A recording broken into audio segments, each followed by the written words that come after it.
It's side beat.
Family, happy Sabbath, happy Sabbath. It's Deacon Shama and welcome to another True Spirit of Christ Sabbath lesson.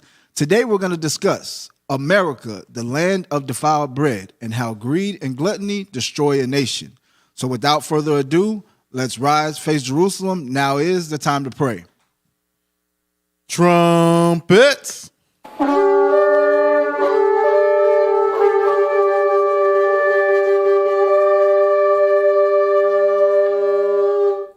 Heavenly Father, God of our mighty patriarchs, Abraham, Isaac, and Jacob, the God of the 12 tribes of the nation of Israel, we thank you, Father, for breath in our lungs, Father, for waking us up to see another day that you have made, Father. We will be glad and we will rejoice in it, Father. We understand that it's by your mercies, Father, that we are not consumed. We thank you for allowing us to come together for another Sabbath day, Father. We thank you for your grace. We thank you for your love. We thank you for your mercy as we continue to seek after perfection as you have commanded in your holy word. We pray for the men. We pray for the women. We pray for the children, Father. We pray that the men stand up to be righteous leaders and examples to our families and our nation, Father. That the women stay in submission to the men as our righteous foremothers did. And the children honor and obey their parents, Father. We pray for the whole nation, Father, that you heal them from their mental, physical, and spiritual and emotional sicknesses, Father, if it be your will. Continue to strengthen and keep us from the perils of this world, Father. Surround your holy angels around us and protect us, Father. Put the Spirit on Deacon Shama Ariyah, Father, to give the understanding of how America is the land of defiled bread. Allow him to bring out a mighty word today, Father, that will edify and heal our people. We pray for the food. We pray for the drink, that it nourish our mind, our spirit, and our body in this land of defiled bread, Father. We pray all these things because by you and through you, we understand that all things are possible, Father. In the name of your Son, Yahweh, shall we pray with a pure and thankful heart. Amen. Amen. All praises. Excellent prayer, Elder. I'll start by saying, Shalom, how you doing today, sir? Hey, Shalom, sir. I'm doing well. How about yourself? All praises. I'm doing well. I cannot complain. Definitely, like I said, excellent prayer. Something that kind of stuck out to me was when you said, it's of the Lord's mercies that we're not consumed, right? Mm-hmm. So I really want us to think about that because, I've had conversations with, yourself and other brothers just about our state of our people here in America. Right. Babylon the Great, for those of y'all that are in the knowledge and understand, that's who America is when you read in the scriptures, right? And a lot of times, America is propped up as this land of prosperity, this land of abundance, this land of, you come, all your dreams, your hopes, they're sustained, like I said, abundance. Yeah. Right. But we don't think that maybe we could be at a disadvantage because of all of this excess, this abundance that we have. Right. Because again, we could be getting consumed here in this land and not even fully understand that. So I just want us to think about that as we go into this lesson, because a lot of times, we'll look at other people, that are in, a third world country, right? They don't have some of the benefits that we do have here in America. And again, not to say that the things that we have in America aren't beneficial to us, because we understand that as we're sitting on this class, being able to edify you all right now, that's a benefit. Absolutely. Right? Being able to, provide your family with the necessary things to sustain themselves is a benefit. But I really want us to do some soul searching. I really want us to understand how beneficial the things that we consume here in America really are to us. And if they're not beneficial to us in this current state, how do we move and conduct ourselves in a different manner? All right. So let's move on. Let's get into it. So I want to talk and I want to discuss the standard American diet, right? Because we're here in America, for those of y'all that are in, other countries, thank you. Welcome for tuning in.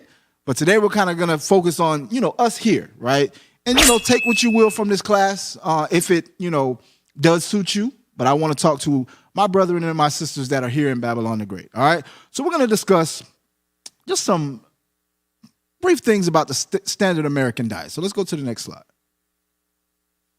What is the standard American diet?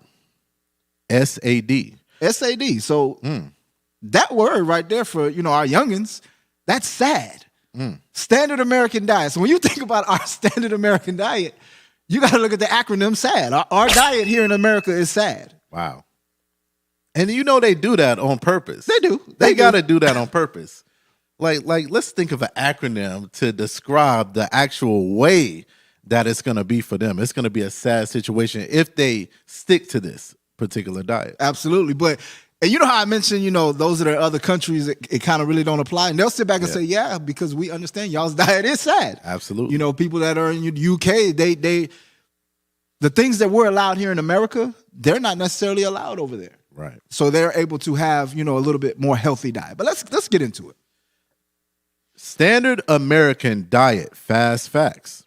The USDA Dietary Guidelines for Americans defines the standard American diet, SAD, as being too low in fresh fruits and vegetables, whole grains, lean protein, and healthy oils, and too high in red meat, high-fat dairy products, processed and fast foods, refined carbohydrates, added sugars, salts, and calories. So when it's talking about our diets, the standard American diet, it says that it's too low in fresh fruits and vegetables, meaning we don't consume enough fresh fruits and vegetables as a nation of people, right? And again, this is talking about America in a whole, but yes, I'm speaking to you so-called blacks, Hispanics, Native Americans, the Israelites the Bible speaks of. In our diets, we're not consuming enough fresh fruits and vegetables. We're not consuming enough fresh whole grains, lean proteins, and healthy oils. All right, so think about these things. Healthy oils. You'll think about, oh yeah, I consume oils, but are all oils healthy? You'll say, hey, Deacon, I consume grains. Well, as we go on this lesson, you're going to find out that not all grains that you consume in America are healthy, okay? So read it again. Too high.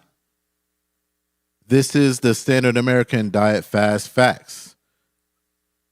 Too high in red meat. So it's saying that it's too high in red meat. So in our diets, we consume too much red meat. And again, it has its place. You know, certain things are allowed for us to consume within the scriptures according to the Most High's dietary law, which you read in Leviticus, the 11th chapter. But, and you can speak on this as well, Elder, we all know that from the beginning and the foundation of the Lord establishing the earth, he created herbs for us to use as meat. Absolutely. He gave us liberty later on around the time of the flood to say, okay, you can consume meat, but it's got to be according to this dietary law. But as we're reading in our standard diet, we consume too much meat and not enough fruits and vegetables. Right. So as I'm thinking in my mind, right, going over the scriptures, I'm like, we're backwards. Even though it's a provision that's allowed, we're at the point where we're backwards because we're not doing the thing from the foundation as the Lord had established it, okay? So it says too high in red meats, high-fat dairy products, right? So we eat a lot of high-fat dairy products. So that would be like what? Your milk, right? You would eat cheeses. Everything that we got in America got cheese on it, right? You go to, what's the burger place, Chief Zadaka? Whataburger. You got to get, what, the double meat with the double cheese, right? If you can't have the double meat without the cheese, right? Nah, you gave me my burger and ain't got no cheese on it. How many of y'all seen the videos where somebody's at McDonald's and they throwing the burger back because they forgot their cheese? They gotta have it. And you, if I may, yes sir, go ahead. And you'll see videos on like YouTube and different social media platforms where you'll go into a restaurant and they'll just be pouring cheese. Like over your dish so much that you can't even see the actual food. Like it's ridiculous. Gluttony is crazy in America, man. Absolutely. And we're going to get into that. I'm going to get back to you on them points. Definitely. Yes, sir. But again, when it's talking about these dairy products, a lot of these things, especially cheese, where can you go and correct me if I'm wrong, is there a plant that you can go to and you pick it's like a cheese plant? Is there a tree you can go to and you pull off it's a cheese? No, it's something that has to be processed. It has to be put together. So we're consuming these things not in its natural state, and it's causing us to have adverse health effects, okay? It says refined carbohydrates. So again, remember when I talked about how you say, yeah, Deke, I eat grains, right? You get a lot of your carbohydrates from grains, but it's saying we eat refined carbohydrates. And we're going to go into that later on in the lesson about what a refined carbohydrate is and the effects that it actually has upon you, okay? So let's move on. I want to get an article, all right? It's the effects of the American diet on health. Again, we just went over it briefly. I just wanted to show you that the standard American diet, as we know it today, is sad. Because think about this. When we wake up, right? And I'm going to catch the mic, Chief Brother Zadok, if you can. I'm going to ask a question. Typically, when a person is going to eat breakfast in the morning, what would be one of the first things that come to mind? Not in your repentant state, on your health kick, but what have we been taught to eat as, like breakfast food? I would say, permission to speak. Yes, sir. I would say bacon and eggs. Okay, so you got bacon and eggs, right? So you got that meat, waking up in the beginning of the day, right? Yeah. Now you've got the eggs, right, that come from the poultry, okay? And more than likely, you're going to put what on those eggs? Cheese, right? Yep. Name a few other things, just a few other things. Yeah, you'd say, here in South Texas, we do breakfast tacos, bean, egg, and cheese, potato, egg, and cheese, carne guisada with cheese, stuff like that. Okay, so you got tortillas that are made with flour that comes from grain, okay? Yeah. right? Even with that, the sausage or the bacon and eggs, right? You may have it on a muffin, right? You may have it on a piece of bread. You may have it between toast, right? So that's the carbs right there, right? That's the carbohydrates. You're getting the grains. You're getting the breads, right? You have those things as your first meal of the day, okay? So now let's keep going. Second meal of the day, lunchtime. Lunchtime, probably have a cheeseburger, pizza. Cheeseburger, pizza. Okay. All right, so let's move on. Let's go to dinner. Dinner time comes up. Name some stuff. I probably have some spaghetti with some Parmesan cheese. You got pasta, more carbs. Probably have maybe some lasagna. More noodles, more carbs. I like Italian food, so I'm thinking of Italian. Okay, so we just hit 3 meals. Yeah. And every meal that he just discussed was heavy on your body. It's heavy on your body. So we got to think about this. If we're eating all of these meals, and that's just 3. I didn't go into no snacks, your midnight snack. I didn't go to your pre-lunch snack, your after-lunch snack, right? I didn't go into any of that. I just wanted to hit the major 3, right? Because even when you think about 3 meals a day, is that something for us as a people that is culturally what we should be doing? Right. Or is that something that we learned here in Babylon? Because again, remember, a part of the class is gluttony and greed. Right, we're going to discuss excess, right? So you learned here in America, because when you look over there in the Middle East, there are certain countries, they only maybe eat 1 or 2 times a day, if that. They don't eat on a specific schedule like we do. I got to wake up at this time and I've got to have the big breakfast, as the chief explained. I've got to, now it's lunchtime. I've got to have my big lunch at the specific time, like the chief said. Now it's dinner time. I got to have my dinner at the specific time.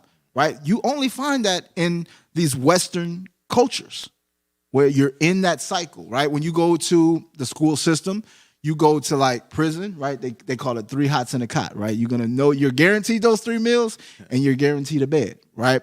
But is that something that is necessary, right? Let me ask you a question, Elder, and we're going to get into this article soon.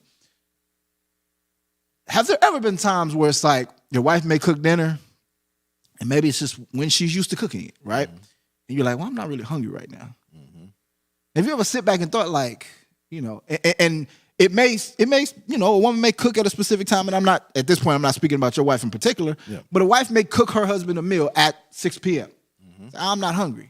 What's she gonna do? She probably gonna get upset because now you're gonna let the food get cold.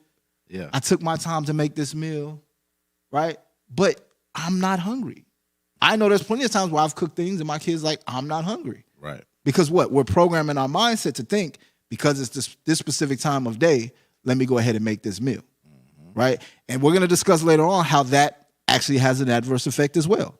Right? When it comes to our pockets, when it comes to our finances. Okay? So I just want to preface these things to kind of get y'all's minds going. All right, so let's get to the effects of the American diet on health. All right, so this is the effects of an American diet on health. It says, though the potential for weight gain and cardiovascular disease are commonly known results of an unhealthy diet, the general public often does not realize that their diet can also adversely affect other aspects of health, even mental health. So I want you to understand, it says, though the potential for weight gain and cardiovascular disease are commonly known results of an unhealthy diet. So these things are commonly known, right? When you have an unhealthy diet, you have the potential for weight gain. You have the potential to develop cardiovascular diseases within your body, okay? Those things are commonly known. But it's also saying it can affect other aspects of your health. And one thing in particular is your mental health, right? So we got to think about this, right? And you've done classes on mental health plenty of times, Elder. That's a thing that's prevalent in our communities, correct? Absolutely. And a lot of times, we've done classes and we'll say, okay, one form of an adverse effect on our mental health is, the transatlantic slave trade, right? The things that we have gone through in this country, the injustices that we suffered, that is what's causing a lot of our mental health issues, right? And we've tried to counsel people, we've tried to give scriptures and try to build up. But if we don't really think or even take into account that a lot of what we put into our bodies, that could be that root cause that is keeping a lot of people going through depression, going through anxiety, right? Going through all of these different ailments. And it could simply be alleviated by changing what you consume on a day-to-day basis. Absolutely. If I may. Yes, sir. That's a great point. And the thing is that when it comes to like mental health and any kind of aspect with your physical health or mental health, what we normally or typically do we'll go to the extreme, So immediately after you feel like, okay, there's something wrong with my mental health, you'll say, okay, I need to go to the doctor. I need to get some prescriptions. I need to get some medications to be able to prevent that. But it's not stopping it. It's just subduing it to a certain extent. So we'll go to that extreme to try to do that. But as you said, it's very simple in most cases. Sometimes all you got to do is just change your diet and then things will be completely different. Absolutely. Because again, the Lord is the master creator, right? He created our bodies to function a specific type of way, right? He's a master architect. He's a master engineer. Whatever terms y'all want to use to, put upon the Lord in a righteous way, that's what he is, right? The same way you would design, an iPhone or a car, and it has a specific way that it runs, right? You cannot run this phone without having battery power. Your battery goes out, you're done, right? You get the wrong charger. How many of us have gotten the wrong charger for our phone and it completely fries the battery in our phone, right? You're putting the wrong things within, in your phone. If you plug your phone up to a power source that's too strong for it, it could fry it. So why wouldn't it be the same thing with our bodies when the Lord is saying, hey, I gave you this to sustain your body, put this in it, but then we put all of the wrong things in there and we wonder why these mechanisms ain't working properly. Message. The way we think, the way we move, how we, live in these mortal bodies that we have. All right, so let's read on. All right. So it says, additionally, the extent to which the American diet affects society as a whole brings this issue to a greater public importance. The dietary guidelines for Americans states that the average American diet consists of excess sodium. So you have excess sodium, right? So you're eating things that are high in salt, right? You have things with a lot of salt in it, right? And we're going to touch on that. I'm going to touch on that briefly.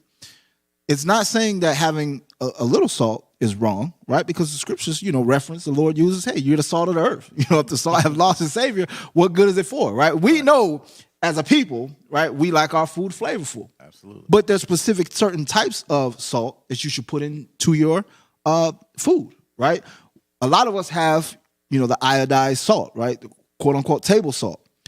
That is one of the main things that causes weight gain and water retention in your bodies, right? So it's hard for you now to lose weight. So how many of y'all have, started trying to eat healthy, quote unquote? I got my fruit and vegetables and I'm trying to eat healthy. I'm trying to exercise a little bit, but you just never could lose, that gut, right? You could never use that donut that you got, those love handles. Right. It's because you're still intaking that salt, right? You're eating things that are high in sodium. So when y'all go to the grocery store, begin to look and examine what chemicals are in your food, right? What things are being put into these packages, and understand that these are the things that are leading to that weight gain, okay? So it said high in sodium. Saturated fat. So now you have saturated fats, right? We use fats to cook various different meals. It could be oils and things of that nature. So you have like fried foods, right? You're eating a lot of fried chicken. We know I love fried chicken. I love fried chicken, but that could be the thing because you're eating and consuming it at such a high rate that it's causing you to, again, have heart problems. It's causing you to gain weight, and you can't lose it. Read on.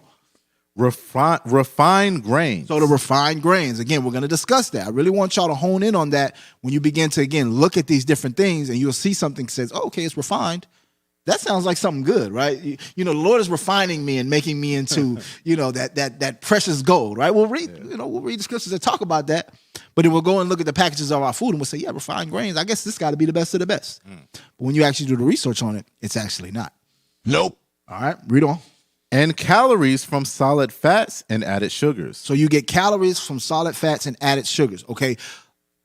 The majority, a lot of these things, especially processed, highly processed foods, they have sugar in them, right? It's hard to find different items that are without sugar. You look at an item and you wouldn't expect that thing to have sugar in it. You're like, this thing got sugar in it? Right.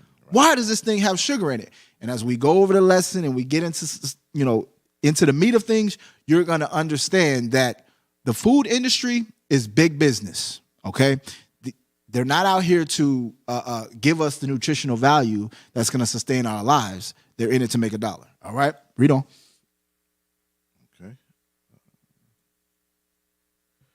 Okay, it says, furthermore, the guidelines state that Americans eat less vegetables, fruits, and whole grains, dairy products, and oils than recommended. So we eat less vegetables, fruits, whole grains, dairy products, and oils than recommended. Why is that? Because remember we was having the discussion, maybe it was last Sabbath or the Sabbath before, we're like, how many of us have went out and just, oh, there's an apple tree, and you're able to pull an apple off the tree and just eat it? No, you got to go to the grocery store. But if you grow up maybe in Jamaica, right? You in the Caribbean or somewhere like that, right? You over there in Africa, there's fruit trees, right? There's even certain states in America like Miami, things of that nature. They're more prevalent to have those things. But in Texas, it's few and far between, right? In other states like, New York, I'm pretty sure you're not going to find a tree nowhere, let alone a fruit tree. But why is that? Because again, they know something you don't know. Absolutely. Imagine if you could start out your day saying, you know what, I'm not going to Whataburger. I'm not going to the taquillera. That how you say it, Chief Brother Roy? I'm not going to get the breakfast tacos, taqueria. I'm going to get this fruit. I'm going to eat these bananas. I'm going to eat these oranges, right? I'm going to get these seeded grapes, you know what I'm saying, of good nutritional value. Mm-hmm. You don't have that. Read on. Yeah, and real quick, when we're talking about that, I was saying how they plant male trees. Like when they plant trees, they're planting male trees because the male trees do not produce the fruit. So when you look around in your city, you're not seeing male trees anywhere. You're not seeing male trees. You're seeing a bunch of male trees. I'm sorry. You're not seeing any female trees because the female trees are the ones that produce fruit. Okay. And that in itself shows you that this thing is calculated. Everything is planned, right? That's a Psalms 83 type of deal, right? They're taking that crafty counsel on how they can destroy us as a people, right? Because they want to be able to control. If you can control a person's food intake, you can control that person. Absolutely. But if a person has the ability to feed themselves, they have the ability to clothe themselves, they have the ability to protect themselves, that person in their mind is going to move completely different. They have a certain power that they wouldn't have when they're controlled by another person feeding them. For example, I'll use a light example, right? A lot of times, we have children and, they get to smelling themselves and we say, hey, till you provide for yourself, right? Till you putting food in that refrigerator, until you paying some of these bills, you're going to follow my rules. But the day that they can provide for themselves and, they decide that they can't follow your rules, then you tell them, hey, you got to go. But until that point, they have to depend upon you. So America knows that. So as long as you got to depend upon me for food, you got to do what I say. But I'm going to show you that we cannot pass the blame just on America. Because what I'm going into today, we got to pass the blame onto ourselves because the Lord is the reason why we're in this condition because of how we conducted and dealt with ourselves when he gave us the abundance of all things. You had something, Chief? Yes, sir. May I speak on the sodium intake Yes, sir. Go situation? ahead. So I deal with tinnitus and I've been told by the doctor to cut down on my salt intake. Why? Mm-hmm. Because table salt has sodium chloride in it, and it reduces blood flow, and then it restricts the blood vessels in your ears, and it causes more intense ringing. So, and I can attest to that because since I've been watching my salt intake, the tinnitus is not as bad. But when I do eat something salty, I start having more intense issues. So. All praises. And I'm thank you for sharing that example because, again, as we go through the scriptures, I'm going to show you that we've read Deuteronomy 28 for those of us that have been in the truth for many years, and we've seen one perspective of it. And we may have seen this perspective as well, but I really want us to get into the meat of how the Lord really deals with us as a people, all right? The curses that we're under in Deuteronomy 28, a lot of that is affected, it's put upon us based on our diets today. Okay, so again, that's why I prefaced the beginning of the class as I did, is a lot of times we'll say we're in the land of America, the land of abundance, but that could really be the Lord giving us a slap in the face to say, yeah, it seems like you got an abundance. It seems like you're in a good state, but actually it's really leading to your detriment. It's really leading to your downfall because of everything that you consume in this land. But we're going to get into it. All right. So let's go back into this. The paragraph. So I want to talk about, it says some of the blame has been placed. All right. Some of the blame has been placed on fast food chains, which tend to serve foods high in calories, fats, sugars, and sodiums, and low in vitamins and minerals. So it says some of the blame has been placed on fast food joints, fast food chains, right? Like I said, I just mentioned a few. We give them the blame. Why? Because it's fast food. It's created to be made quickly, right? How many of us have created a burger at the house? And sisters, I want y'all to kind of attest to this a little bit, in moderation. You cook meals and it seems like you're over the stove for hours.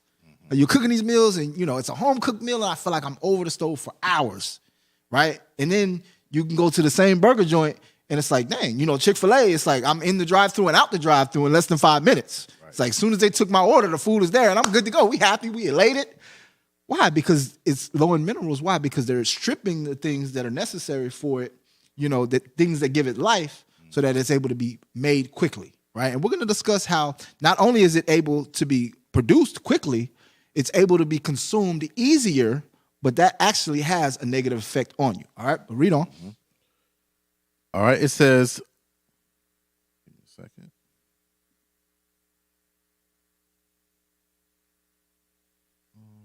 Like, share, comment on the class because the world needs to see this. All right, we as a people, we've got to do better in our diet. We've got to do better in what we consume, what we allow our children to consume, what we allow for our families to consume. Because again, our motto is building a better community, one family at a time. All right, and a big part of family is our communal meals, is what we feed to our families, what the women feed to their husbands. Okay, a lot of you sisters, y'all been complaining about your husband is lazy, he's slothful, he's overweight, he ain't got no drive, no ambition. Maybe it's because of what you're feeding him, what you're, putting into his body. All right, read on.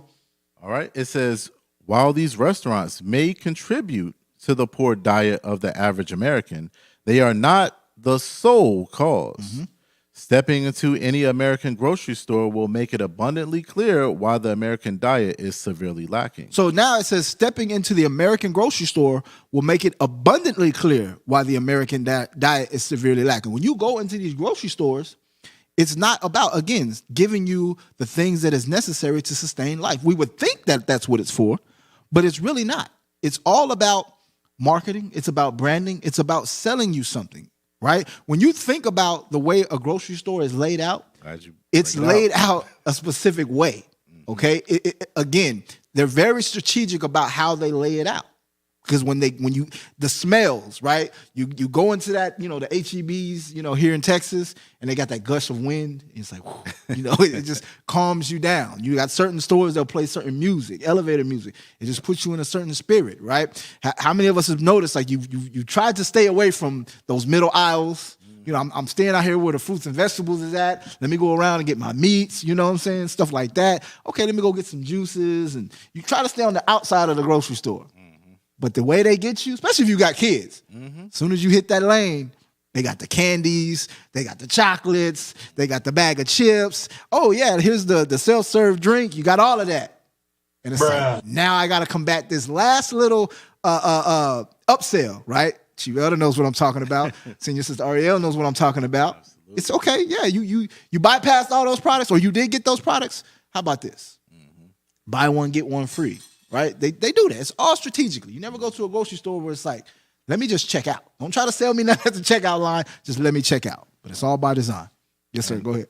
Also, and even in the prices, like the good food is a lot more expensive, but you get the candy and all of this other stuff, the foul stuff, like the pork, for instance. Oh, it's a lot cheaper than, some stuff that's a lot more nutritious for you. Absolutely. And again, that's all by design. And I want us to think about that as a people. Because again, and I got to make my disclaimer as I'm going over this lesson. This lesson is for its educational purposes, right? Get in where you fit in, and where you're at, just use progression. I don't want, as we go through this lesson, Elder, that we get 1,000 emails. I don't know what to do. I don't know what to eat. Just take it slow. Right. My whole point about this is, if I can help one person make better decisions in what they consume on a day-to-day basis, all praises to the Most High. Don't be a drastic going from one end to the other if you can't afford to do it. If it's not feasible from where you're at, just make one little change here, one little change there, but make an active, do it actively, all right? Don't make it, don't tarry. All right, read on. Okay. It says in the middle of this paragraph here, it says nutritious foods like fresh fruits, vegetables, and lean meats are often more expensive than packaged foods. So that's just what you talked about. Packaged foods tend to contain higher amounts of sodium, refined grains, sugar, and unhealthy oils that recommended by the dietary guidelines for Americans. So you got to think about this. Now, again, these packaged foods, right? A lot of it's really, that's a new age thing, right? Packaged foods is a new age thing. And it said, it'll read it one more time. It says nutritious foods like fresh fruits, vegetables, and lean meats are often more expensive than packaged foods. So they're more expensive than packaged foods, read. Packaged foods tend to contain higher amounts of sodium. So they have higher amounts of sodium, read. Refined grains, sugar, and unhealthy oils than recommended by the dietary guidelines for Americans. So we're going to touch on these things a little bit, okay? When you think about having sodium, refined grains, one of the reasons why they would refine a grain, meaning taking out the minerals, the nutrients, the things that come from that actual plant, the reason why they take that out is because they want these foods in these packages to be able to last longer. Absolutely. If it's in its natural state, it's made to go bad. It's made to wither. It's made to decay. That's what it's made to do. But if you take that mineral and you refine it, you take it out, that allows it to sit on the shelf longer.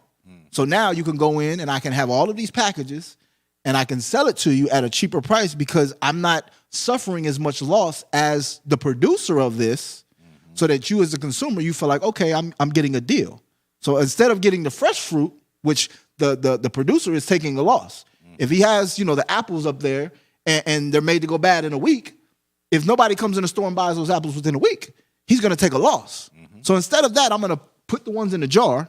I'm going to put these certain preservatives in it. I'm going to take certain things out of it, and then I'm going to put it on a shelf, and it lasts longer. Absolute. Deacon, if I may. Yes, sir. That was a bar. Hot topic. Okay, so I'm glad that you mentioned the apples too, because I was going to mention this. They will also put wax on these apples as well to preserve them so that they last longer. We have this spray that we use, so once we buy the apples or whatever fruit, we'll spray the fruit with it and wipe it off. And you can tell, like, it quickly goes bad, right, after you take that wax off. But you can visibly see the wax that they put on it. But again, like you said, they do it to preserve it so it lasts longer on the shelf. Yeah.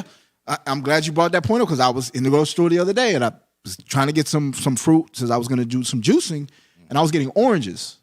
And I was like, okay, let me find the organic ones. Because again, that's a whole deal in itself, having organic versus GMO. And we're going to touch on that briefly. But even with that, you still have to look because even the organic ones had that wax on it.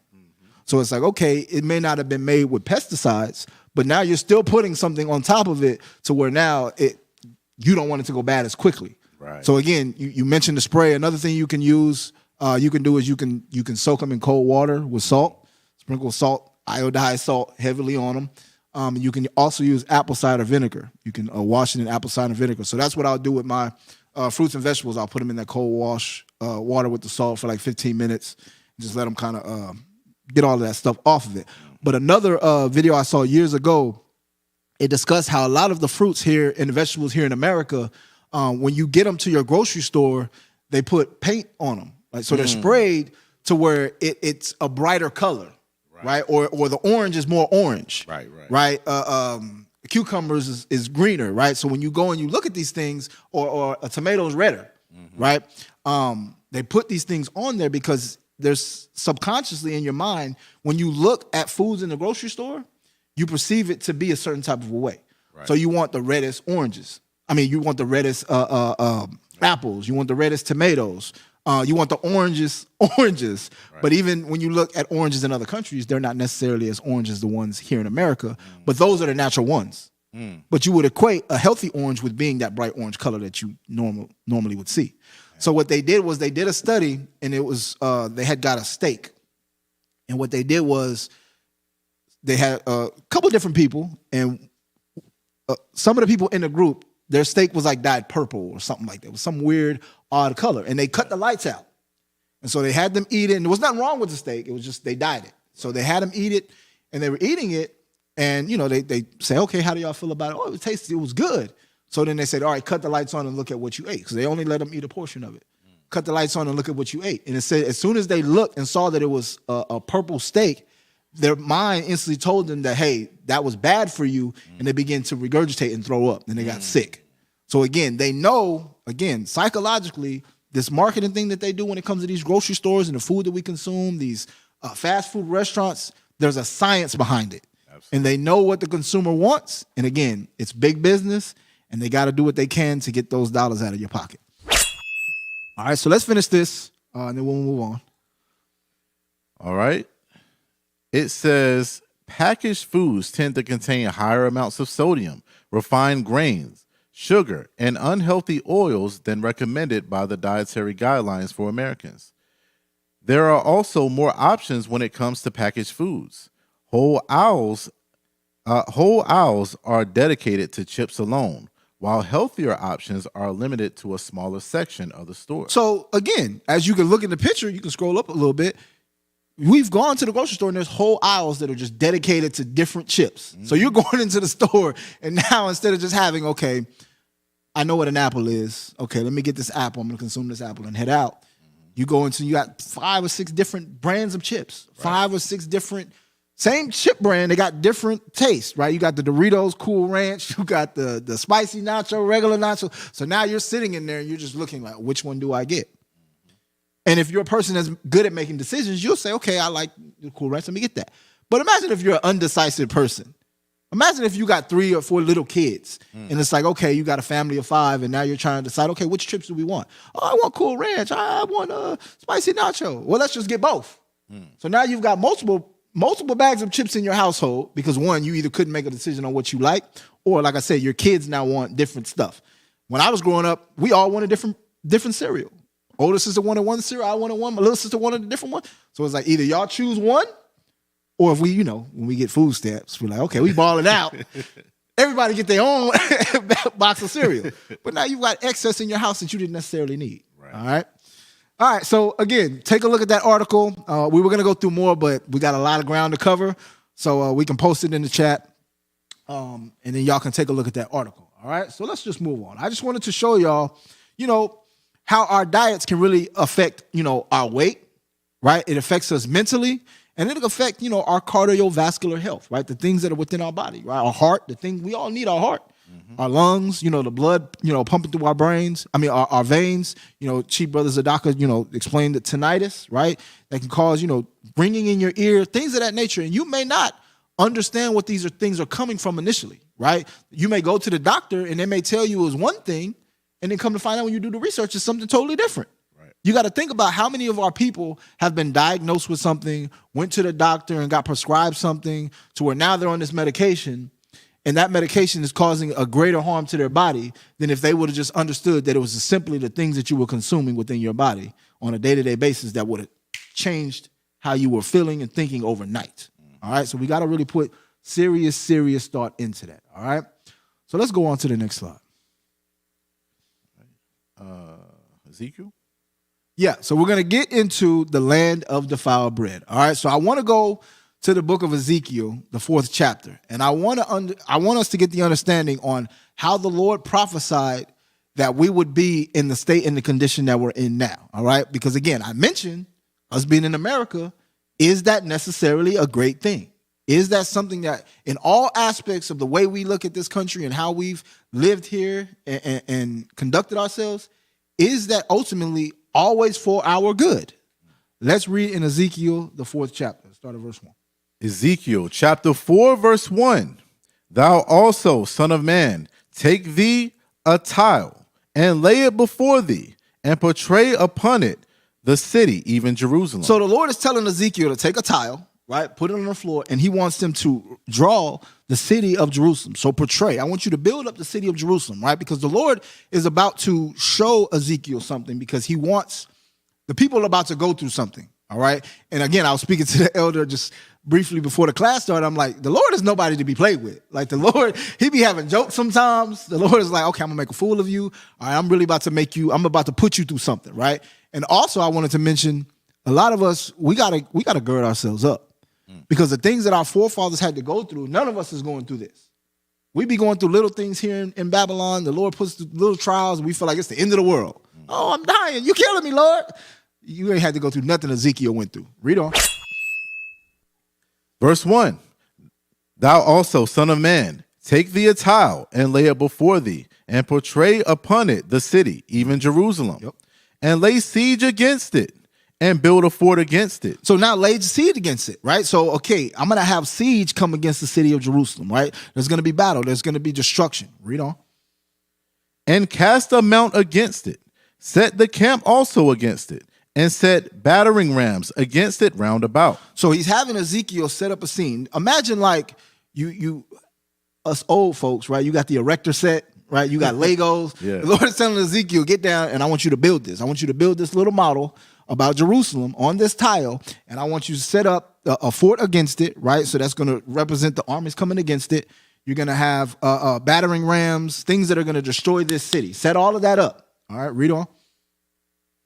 Verse 3, moreover, take thou unto thee an iron pan, and set it for a wall of iron between thee and the city. So now he's saying take an iron pan and set it up as a wall between thee and the city. So now he's getting Ezekiel more involved. Not only are you building this, but now you're about to be a prop in what I'm about to show you.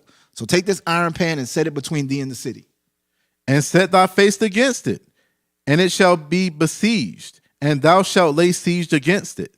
This shall be a sign to the house of Israel. So the city is going to be besieged, and this is a sign to the house of Israel. So what the Lord is telling for Ezekiel to do is a sign to Israel. So imagine if you got the prophet Ezekiel is bringing this model to you, or the act that he's doing, right?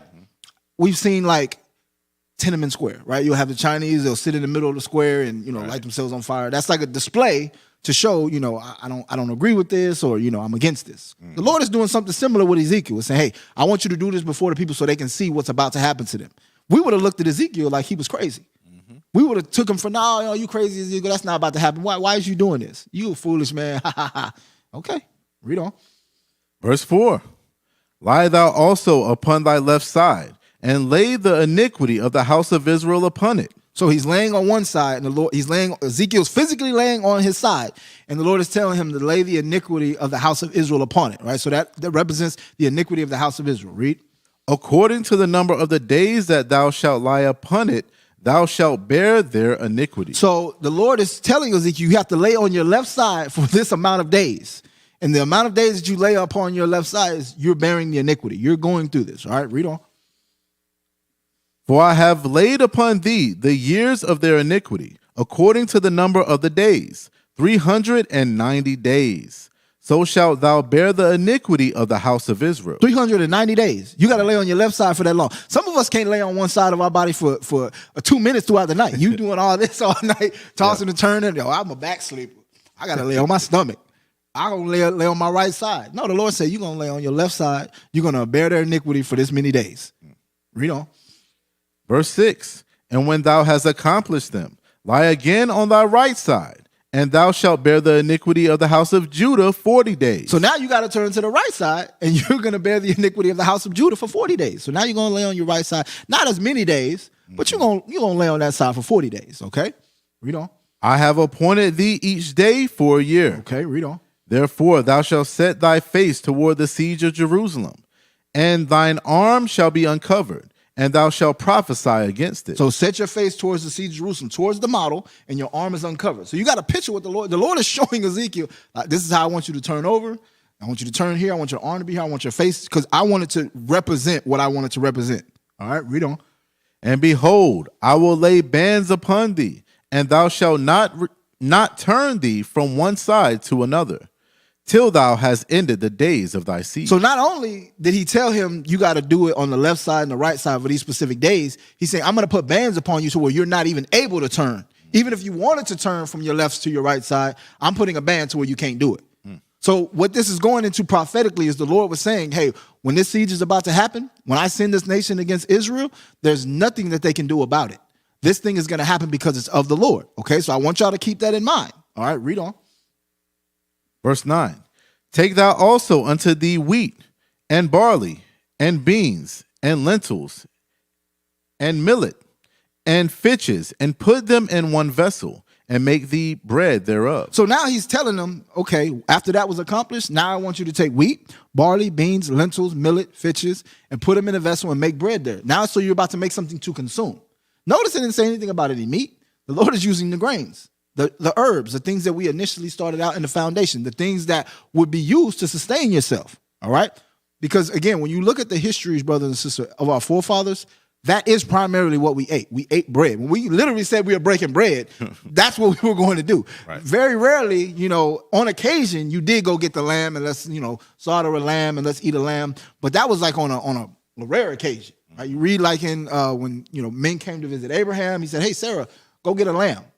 But the first thing she said before them was the bread, okay? So I just want y'all to think about that, because remember, I made a comment earlier that says in our typical American diet, the first thing that we're normally used to consuming, what Chief Brother Zadaka said, was meat.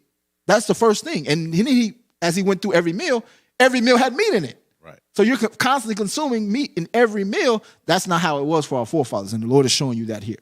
Right. Because, it's just harder to break down. Absolutely. Like, it's harder for your body to break down, which means it has to spend more energy to do so.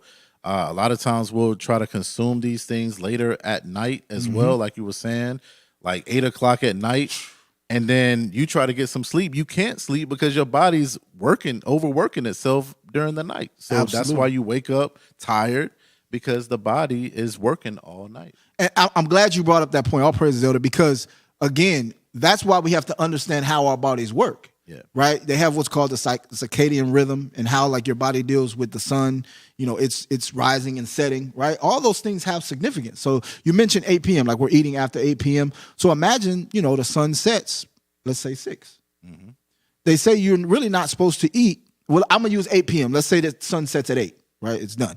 They say you should stop eating 2 hours before the sun sets. Right. Because that gives your body the chance to actually prepare for what it's going to go into in the nighttime when you're resting, for it actually to be able to digest and heal itself, right? You want to start that digestion process prior to you going to sleep, so that once your food is digested within that 2 hours, now your body can actually recuperate and heal itself, okay? That's the purpose of fasting, right? A lot of times we'll fast for our bodies to recuperate and heal themselves. That's why when you wake up in the morning, what is the meal called? Breakfast. Break fast, right? You're breaking the fast because you've been asleep for at least 8 hours, right? If you're getting some good sleep. But if you got a lot on your plate, you may not get 8 hours. So you want to make sure that you're consuming the right thing. So I just want to make that point, that you want to make sure that you understand how your bodies work, so that you can use it to its optimal and peak performance. All right. So let's read on. This is verse 9.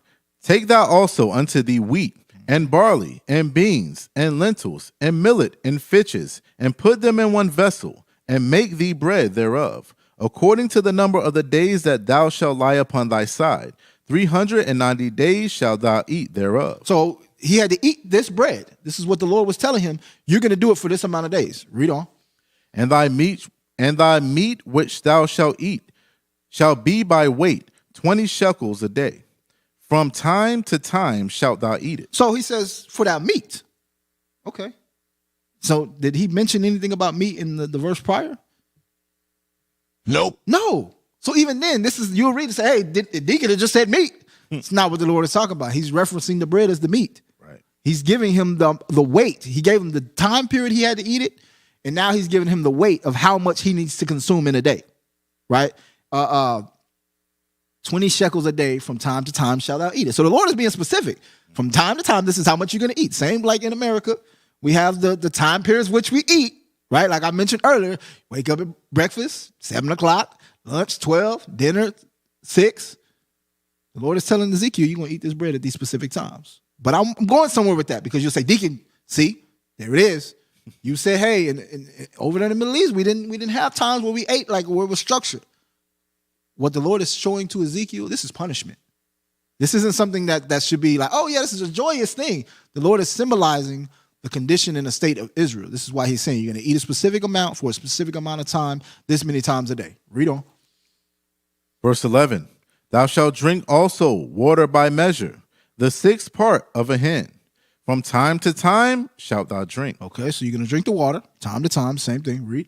And thou shalt eat it as barley cakes, and thou shalt bake it with dung that cometh out of man. That what? Hold on, no, that's... Where are you reading that? Wait a minute. That's not in the Bible. We got to run that back. Elder Yakin.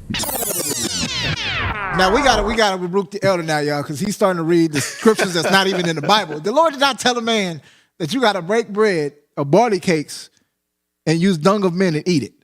Let me read the verse again. It's Ezekiel chapter 4, verse 12. It says, and thou shalt eat it as barley cakes, and thou shalt bake it with dung that cometh out of man in their sight. So why is the Lord, this righteous holy God, why is he telling Ezekiel to eat cake? And this is why I said what I said, brothers. We got to put off this weak nature, because ain't none of us, the Lord told to do nothing like that. And even if he told you to do it in your current state, how many of you would actually be able to do it? Ezekiel did it. Like, he wasn't going to buck up against it. Like, no. He does say, hey, I've never eaten anything defiled in my time, but this is probably.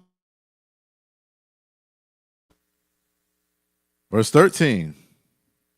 And the Lord said, even thus shall the children of Israel eat their defiled bread among the Gentiles, whither I drive them. So we did all of that to get to this point where the Lord says, even thus, the same way you're doing this, Ezekiel, the children of Israel shall eat their defiled bread among the Gentiles, whither I will drive them. Okay, so you can look in its historical context. It first happened, right?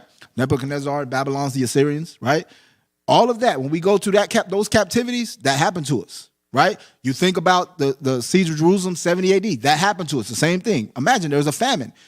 To lead up to a famine, Elder Yakin, you got to use the resources that you got. You got to eat the food that you've got.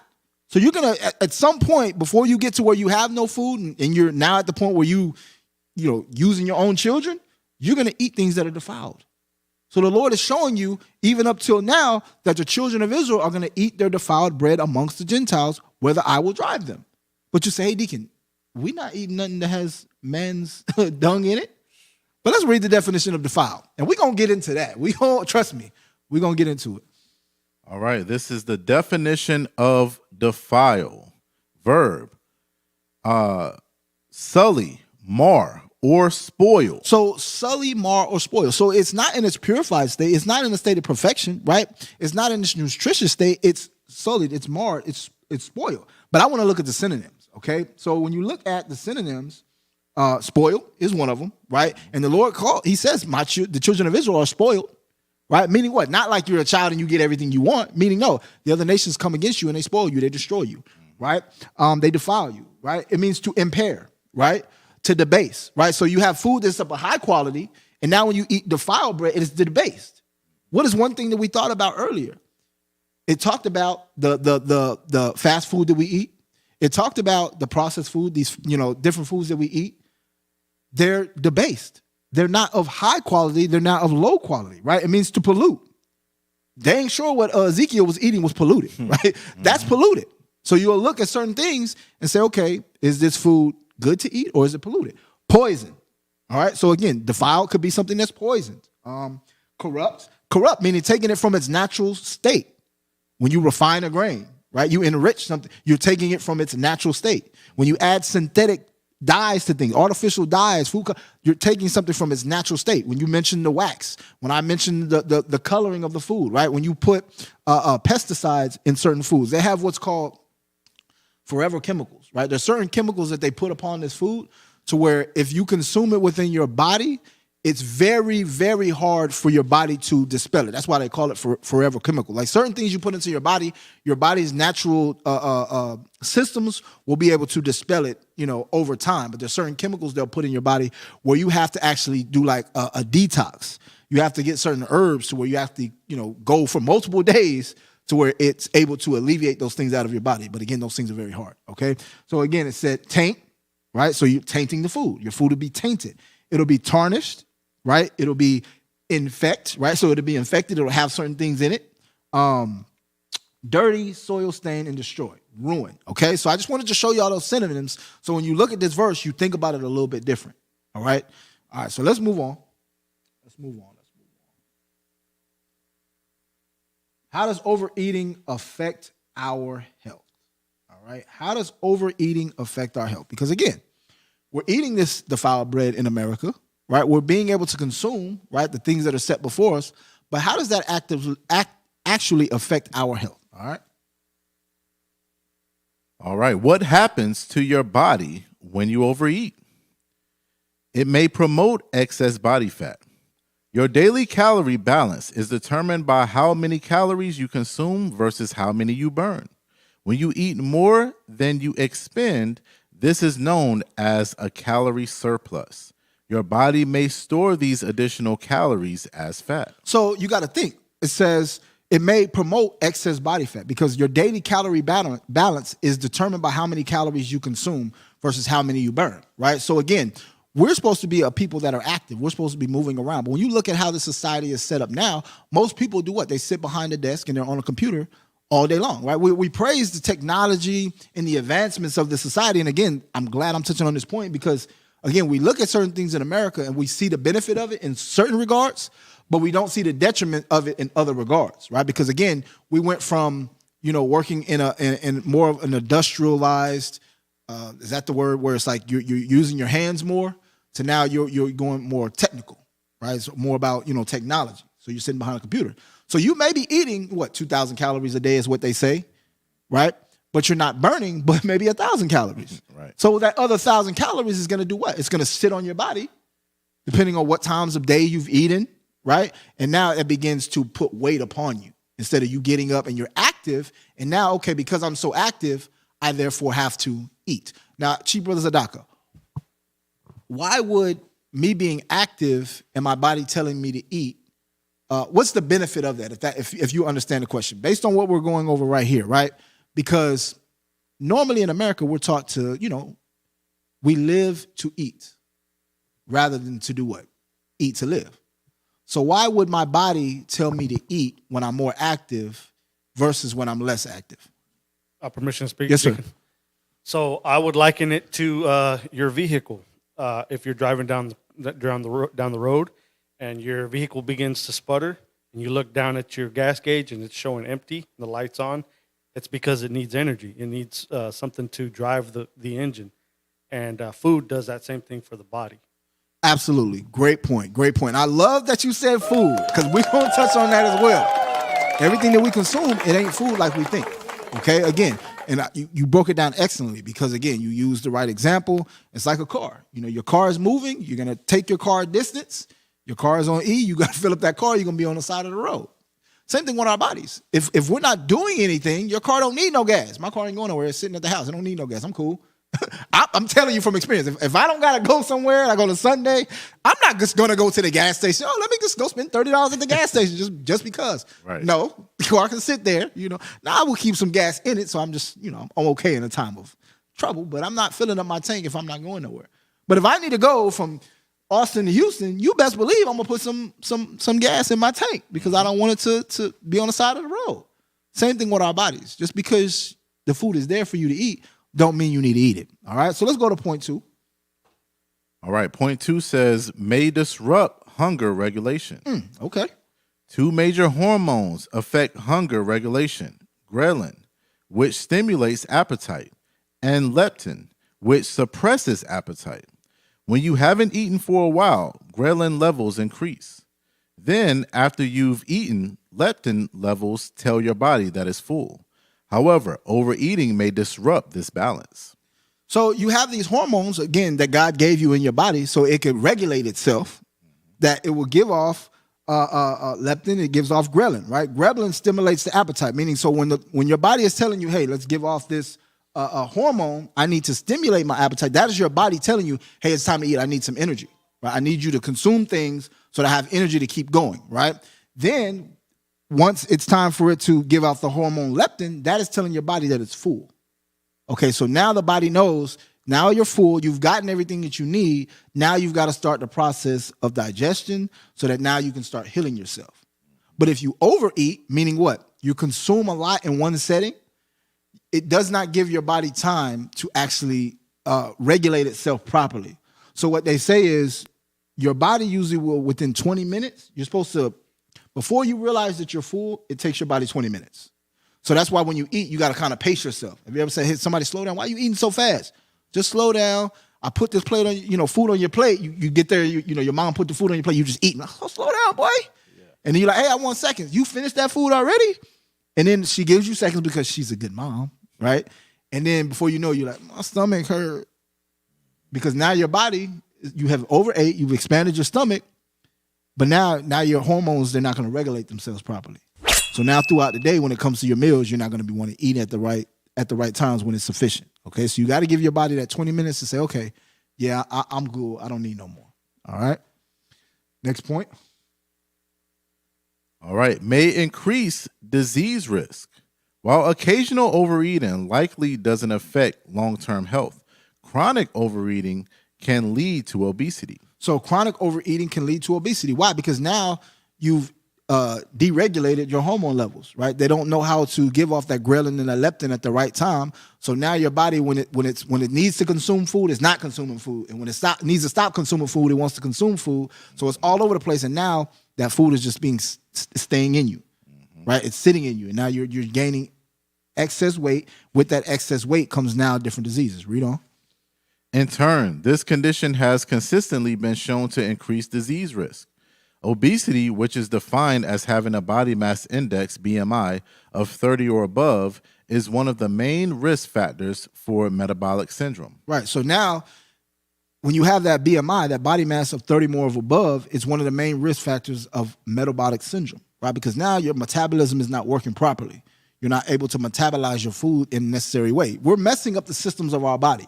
The same way like a car. If you put the wrong oil in it, you don't put gas in it the right amount of times. Meaning if you're riding on E a lot, what happens? Maybe your gas pump will go out, right? It's not being, your fuel injectors will stop working. And now you're like, oh, I have one issue over here, and now I'm having another issue over here. We can learn a lot from cars. Say that. Premium versus unleaded, right? You take a car that has premium, right? We should all think of ourselves as Israelites being that premium vehicle, right? Then you've got a car that has unleaded fuel. You better not put unleaded fuel in a premium vehicle. That thing ain't gonna run right. So you got to think about your bodies in the same way. All right. All right. It says may. So hold on, and I want to hit this point as well. So when you think about the increased disease risk, some of those disease risks could be heart disease, right? You can have diabetes. You can get a stroke.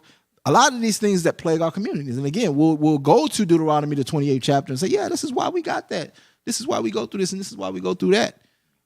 And again, that stems from our diet. We got to look at our parents, our grandparents, and who remembers the movie Soul Food, right? Big Mama had what? She had diabetes. They was like, oh, you're not taking your insulin? She's eating all these unclean foods. They eating, you saw the spread on the table. They're eating all these big old plates stacked this high. You wonder why Big Mama got diabetes. Because she's not eating properly. And we know she had a body mass index that was over 30%. All right, read on. May impair brain function. Over time, overeating may harm brain function.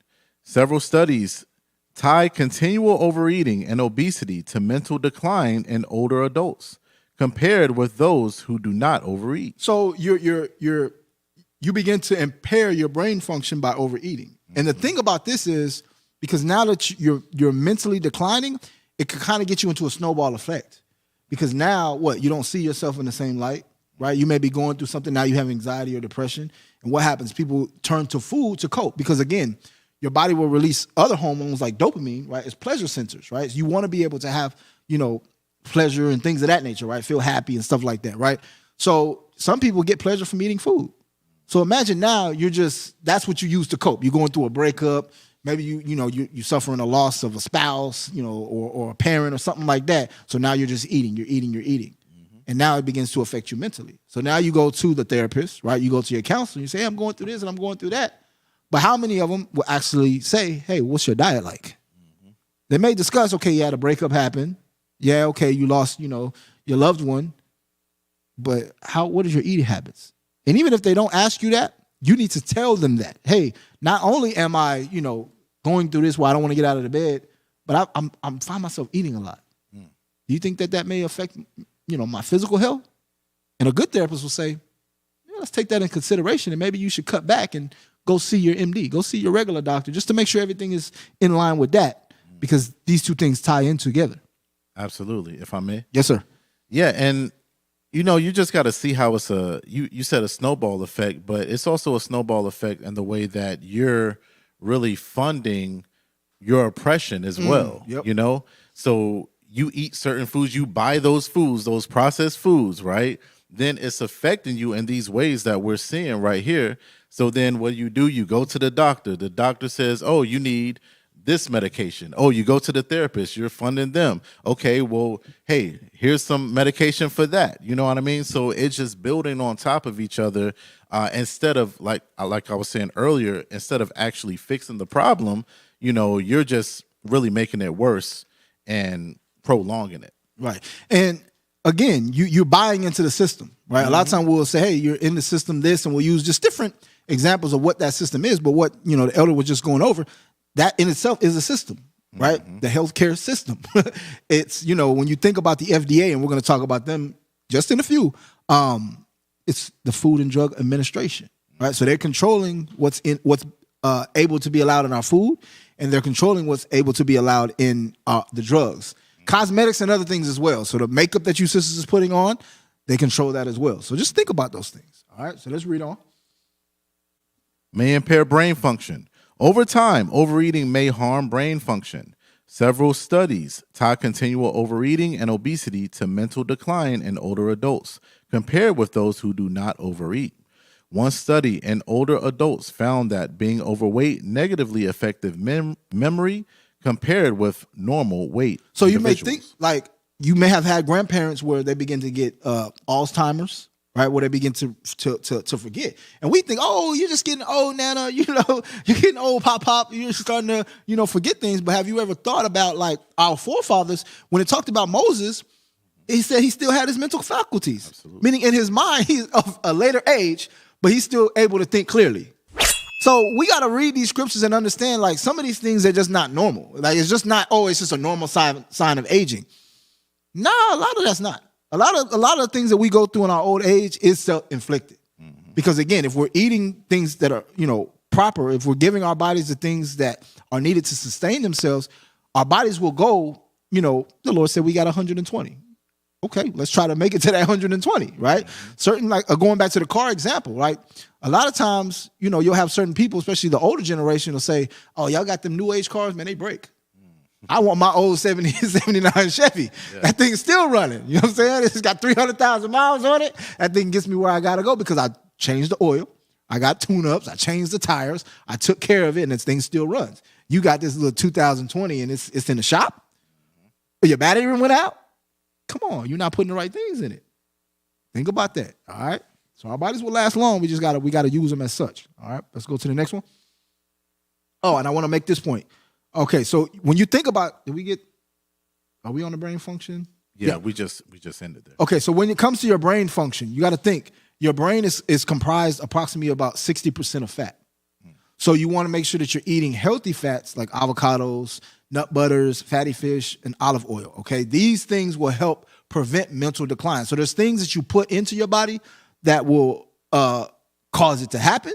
There's things that you can put in your body to prevent these things from happening, all right? We got to think upon these things. Every decision that you make in regards to food, you're either doing two things. You're either shortening your lifespan or you're doing something to lengthen your lifespan. Think about it as such, okay? Next one. May make you nauseous. Overeating on a regular basis can cause uncomfortable feelings of nausea and indigestion. The adult stomach is approximately the size of a clenched fist and can hold about 2.5 ounces or 75 milliliters. So when empty. The average. Now, this ain't talking about people that have constantly overate and they've now expanded their stomach. It can vary here and there depending on your size and things of that nature. But the average size of an adult stomach is their fist. Okay, so you got to think. And then it can expand to a liter. Okay, no, it says it can expand to 1 quart. So when you think about this, you got to look. How many of us have looked at our plates? One piece of chicken. Think about this. Yeah. One chicken thigh, right? Could be bigger than your fist. The way they injecting these chickens with these antibiotics now. So you eating 3 pieces of fried chicken at Popeyes. You didn't already. Well, okay, we'll separate the bones. Some of y'all be eating the bones though. Y'all be eating chicken.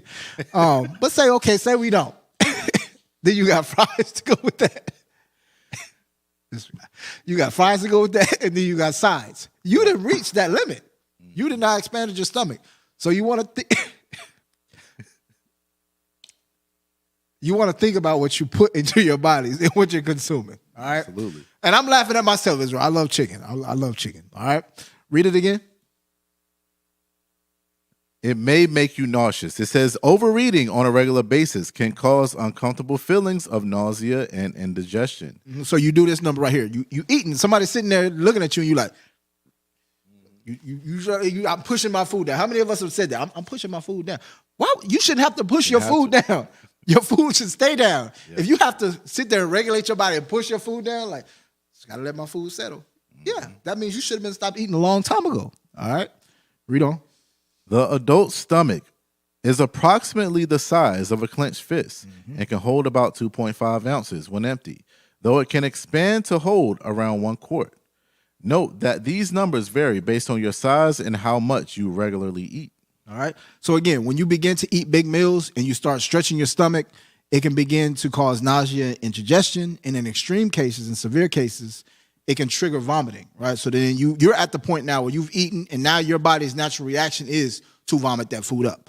If you've gotten to that point, you're putting yourself at risk because again, your body will have certain, I'm going to keep using the car. Your car will have certain things in it where it'll allow you to go to a certain point. Now, should you go to that point? No, you should not go to that point, but it'll give you a little room. Okay, you can ride a little bit. Boom, maybe your car starts overheating. It'll let you, we'll tote the line a little bit. But then some cars have that regulator to where it's like it cuts your car off. Because if you keep pushing this thing, the engine's going to burn up. Your stomach is telling you the same thing. Okay, it's stretched. You're stretching it too much. That nausea that I was trying to get you to understand, that indigestion that I was trying to show you, that meant you needed to stop. But you kept pushing it. Now you didn't vomit it. Now you potentially could have caused some long-lasting damage to your stomach. Okay, so we got to think about these things. All right, next point. May cause excessive gas and bloating. Eating large amounts of food may strain your digestive system, triggering gas and bloating. The gas-producing items that people tend to overeat are spicy and fatty foods, as well as carbonated drinks like soda. So we like spicy and fatty foods. Why? Because they have a lot of sugar in them. Sugar is an addictive properties. Remember what I said earlier? Some of the foods that you think don't have sugar in them have sugar in them. Spicy foods, some of them are made with sugar, right? A lot of fatty foods, some of them are made with sugar. Sodium, it's these things that now your body is triggered to say, I desire that. It tastes good to me, right? How many of y'all have ever heard somebody say, or seen somebody eating, like a lot of, Chief Elder can attest to, like bodybuilders and people that are trying to bulk up and they're really about their fitness. They're eating things that are like, this don't taste good to me at all. Like, I'm not enjoying what I'm eating. I'm just eating it because I understand the nutrients and the benefits that my body will take from it. Right. But how many of us, we don't eat because it don't taste good. We eat because it tastes good. Mm-hmm. I'm eating this and I enjoy what I'm eating. Like you do that, what's the little happy dance? Yeah. You got your food, you start dancing, you enjoying it. Yeah. But you got to be mindful of that, okay? All right, because go ahead. Oh, go ahead. Because you gotta be mindful because again, you can damage your digestive system, and now that's why you got a lot of bloating, a lot of gas, because now the things that you're putting into your body is not being able to digest those things properly. Absolutely, if I may.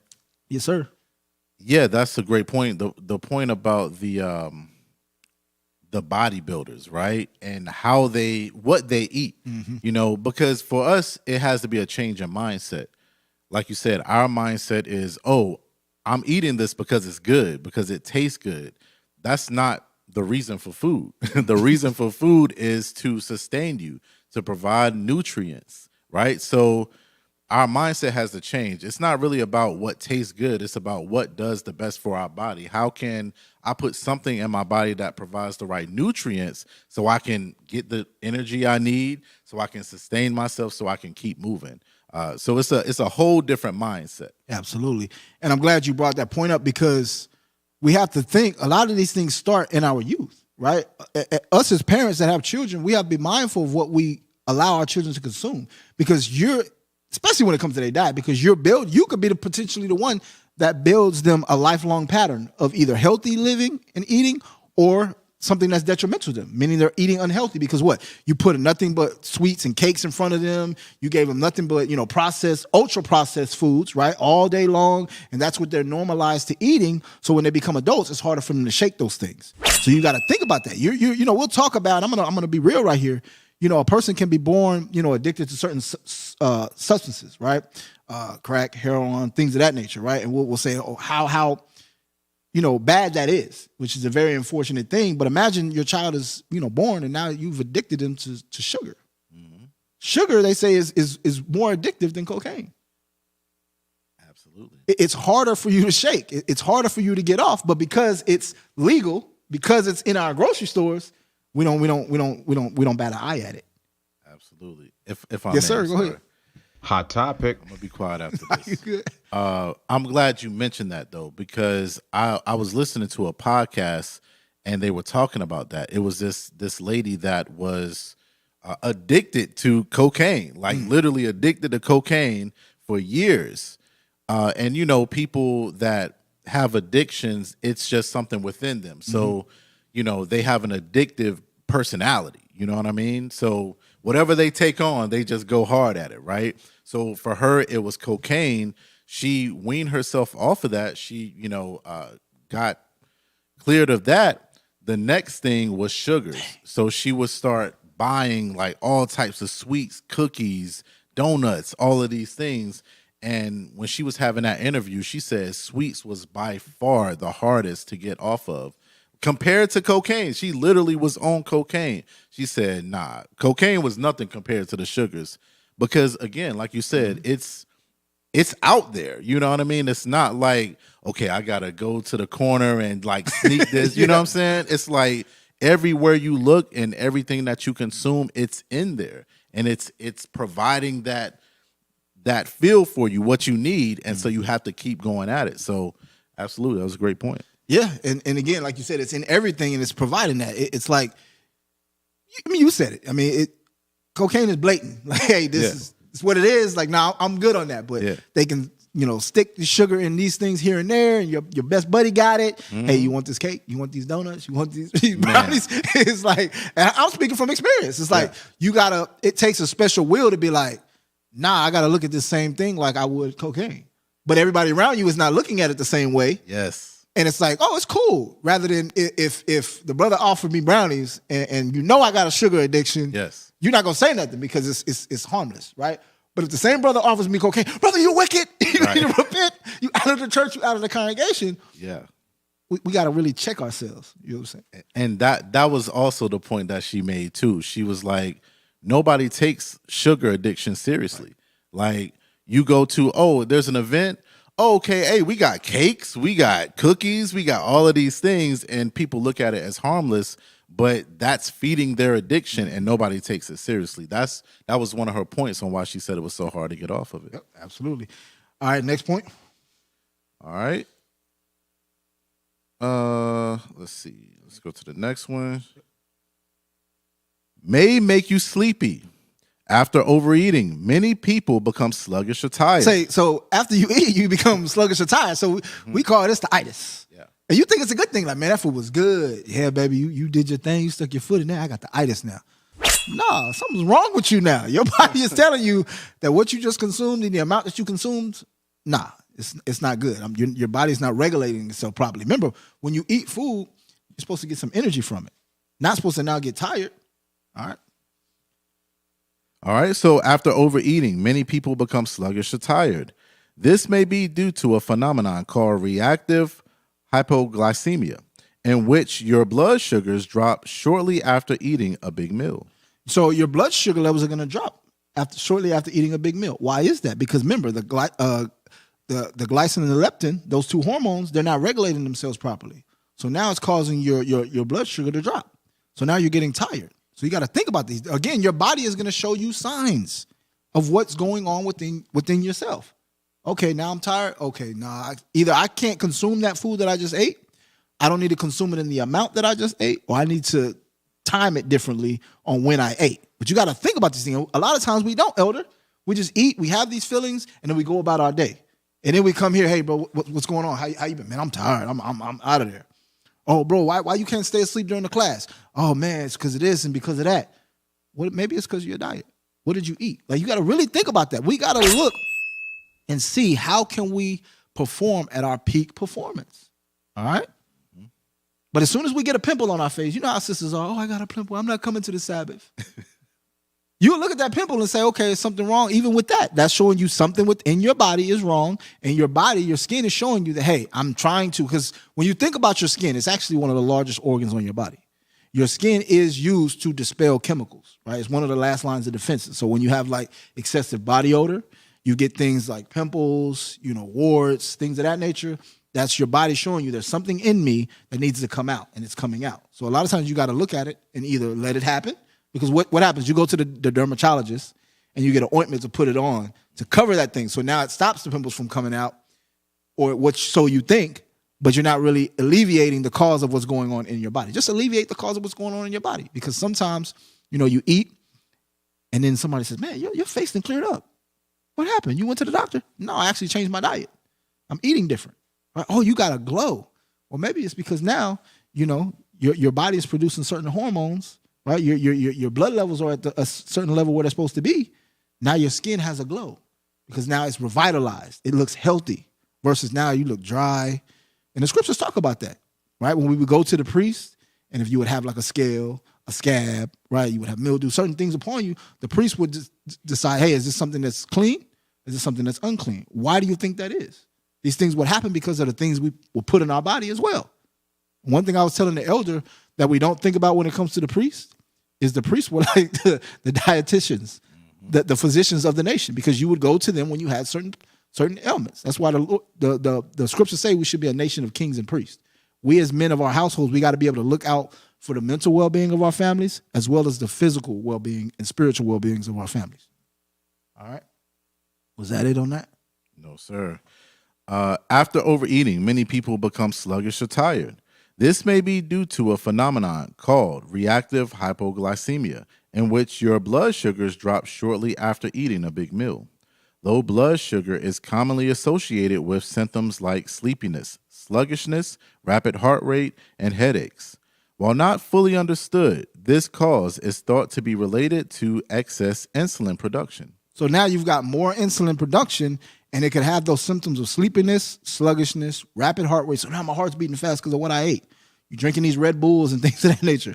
Now my heart rate is peaking now because I drunk 1 Red Bull, 2 Red Bulls, some of y'all, and now you're freaking out because you're putting things in your body that you shouldn't have, all right? And now you've gotten headaches. Why am I constantly having headaches? Why is my son or daughter always having headaches? Maybe it's because of their diet. You have to begin to look at these things, and you got to diagnose yourself.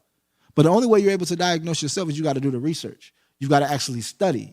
Because the scriptures say, my people are destroyed for a lack of knowledge. What is that knowledge? This knowledge was always given to us. Our forefathers had this knowledge, and we're going to go into the scriptures to show that. But we understood what plants to eat, what vegetables to eat, which ones not to eat, what to abstain from, how much to eat, in this, portion, things of that nature. So we were able to know how our bodies worked and then move accordingly. You got something, Chief? Yeah, I have a question, Deacon. Could this cause mental health issues as well? Yeah, it definitely can cause mental health issues. So what they're saying is they're starting to call dementia, right? They're starting to call that type 3 diabetes because they're seeing in dementia patients, a lot of them, they do have the hypoglycemia and the low insulin, or maybe producing too much insulin. And they're saying a lot of those symptoms are starting to match diabetes. So now instead of just calling it dementia, they're saying it's type 3 diabetes. All right, the end of this paragraph here, it says, though most common in people with diabetes who administer too much insulin, reactive hypoglycemia may occur in some individuals as a result of overeating. All right, so it's saying the same way what happened to somebody that administered too much insulin, that can happen to somebody who's overeating as well. All right, so it's good to know those things, what happens to your body when you overeat, So from this point on, we should all be examining our bodies as we eat and as we consume food, and just to understand what your body can take. Because what Elder Yakim's body may be able to take, mine may not, right? And we can't sit amongst each other and say, man, he got a big plate. He was able to eat that. Let me do the same thing for mine. Sometimes I just eat a little bit. And then, as sisters, as y'all serve, don't take it in offense that, okay, you put what you put on a brother's plate. Oh, he didn't eat my food. He don't like my food. No. I ate what my body needed for me to eat. I'm straight. And we'll move on. You'll know, But a lot of times we got to think about that. But we will gauge based on, oh, yeah, you cleaned that plate. You loved it. Mm-hmm. No, I'm going to tell you off top, no, that's too much for me, sis. My body don't need that right now. All right, but you got to be cognizant of that, and you got to hold yourself to that, because a lot of times we will, I need more. Nope, a little bit more. And your body don't need that. Just start out with a little. And they teach you this in etiquette. To that point that I just made, they teach you that, especially when you're trying somebody's food for the first time, only get a small portion, because you may be able to eat what you were able to eat. Even if you don't like it, you're able to eat it and consume it. The person looks at it and says, oh, he ate it. Okay, they don't feel a certain type of way. Versus now you've never tasted their food. You put a bunch on your plate. You taste it. You didn't like it. And now that does cause an offense to a person. So you kind of got to see how it will help you if you just started out with that small portion and then go up from there if necessary. No, go ahead. All right. So now we're going to discuss the prevalence of harmful chemicals in American food. So we discussed overeating, right? Which leads to gluttony. And we're really going to touch on that a little bit more. But I want to discuss these chemicals that they put into our food, right? Or our so-called food, all right? So let's call them meals, because it ain't really food. We're going to discuss what food is, all right? Because we got, again, this pattern of saying, I ate, this was the food that I'm eating. But when you actually do the research of what's in it, it's really not considered food, all right? So what is food? Let's get the definition of food. All right, this is the definition of food. Noun. Any nutritious substance that people or animals eat or drink, or that plants absorb in order to maintain life and growth. So I'm glad you stressed those 2 points at the end, right? So again, I want us to think, and when we start thinking, I want us to renew our minds, because remember the scriptures talk about in Romans 12, the renewing of our minds, right? We got to renew our minds, not according to this present world, but according to the scriptures. You got to, everything that you were taught prior, you got to begin to change that now, okay? So again, it says food is any nutritious substance. So first and foremost, if somebody say, hey, bro, I want to bring you some food, you should be saying, is it nutritious? Is what you're about to bring me nutritious? Okay? Because it's got to be a nutritious substance, meaning it's going to have nutrients. Your body, remember, we come from the dust of the ground. The Lord created minerals. He created nutrients. These things, our bodies need these things to sustain themselves. So we need to put that within our body. So it's got to be any nutritious substance that people or animals eat or drink. So not just about what you eat, it's got to be what you drink too. So again, we'll think about, okay, I got bottled water. I'm trying to change, my bottled water game. I'm not drinking tap water. I don't drink tap water. That's beneath me. I don't do that. But even when it comes to bottled water, they're not all created equal. Some of these purified waters that we get and we think we at that level, they have added chemicals to it. So when you do the research, they say you want to do things like natural spring water bottled at the source because it's had less processing, right? Because you got to think about this. These things got to sit on the shelf. When you think about stagnant water, Chief Brother Zadaka, what is it normally inclined to do? Permission to speak, sir? Yes, sir. You'll get bacteria. You'll get, mold, mildew, stuff like that. Yes, it's going to grow mold. It's going to grow algae. It's going to grow certain things in it.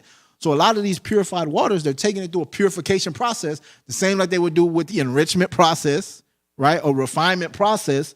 They're doing things so that they can stay on the shelf longer. Okay, so again, even when it comes to our bottled water, we want to think, is this in its purest form? Is this thing, does it have the least amount of chemicals added to it? Now, again, I got to do the disclaimer. I'm not saying in this captivity we're going to be able to find the end-all, be-all, and we're going to be able to eat everything as we ate it in Jerusalem. We understand we're in captivity. The Lord's going to have mercy upon us, but there are certain steps we have to take as a people to at least do the best that we can, okay? So again, one of the things that they say is get natural spring water that's bottled at the source, meaning they were able to put it into those bottles at the source, get it to the consumer as quick as possible, and then you as a consumer go buy it and then you consume it, okay? And even with that, the plastic that these things come in, a lot of those plastics, which when I talked about the forever chemicals, that's a part of it as well.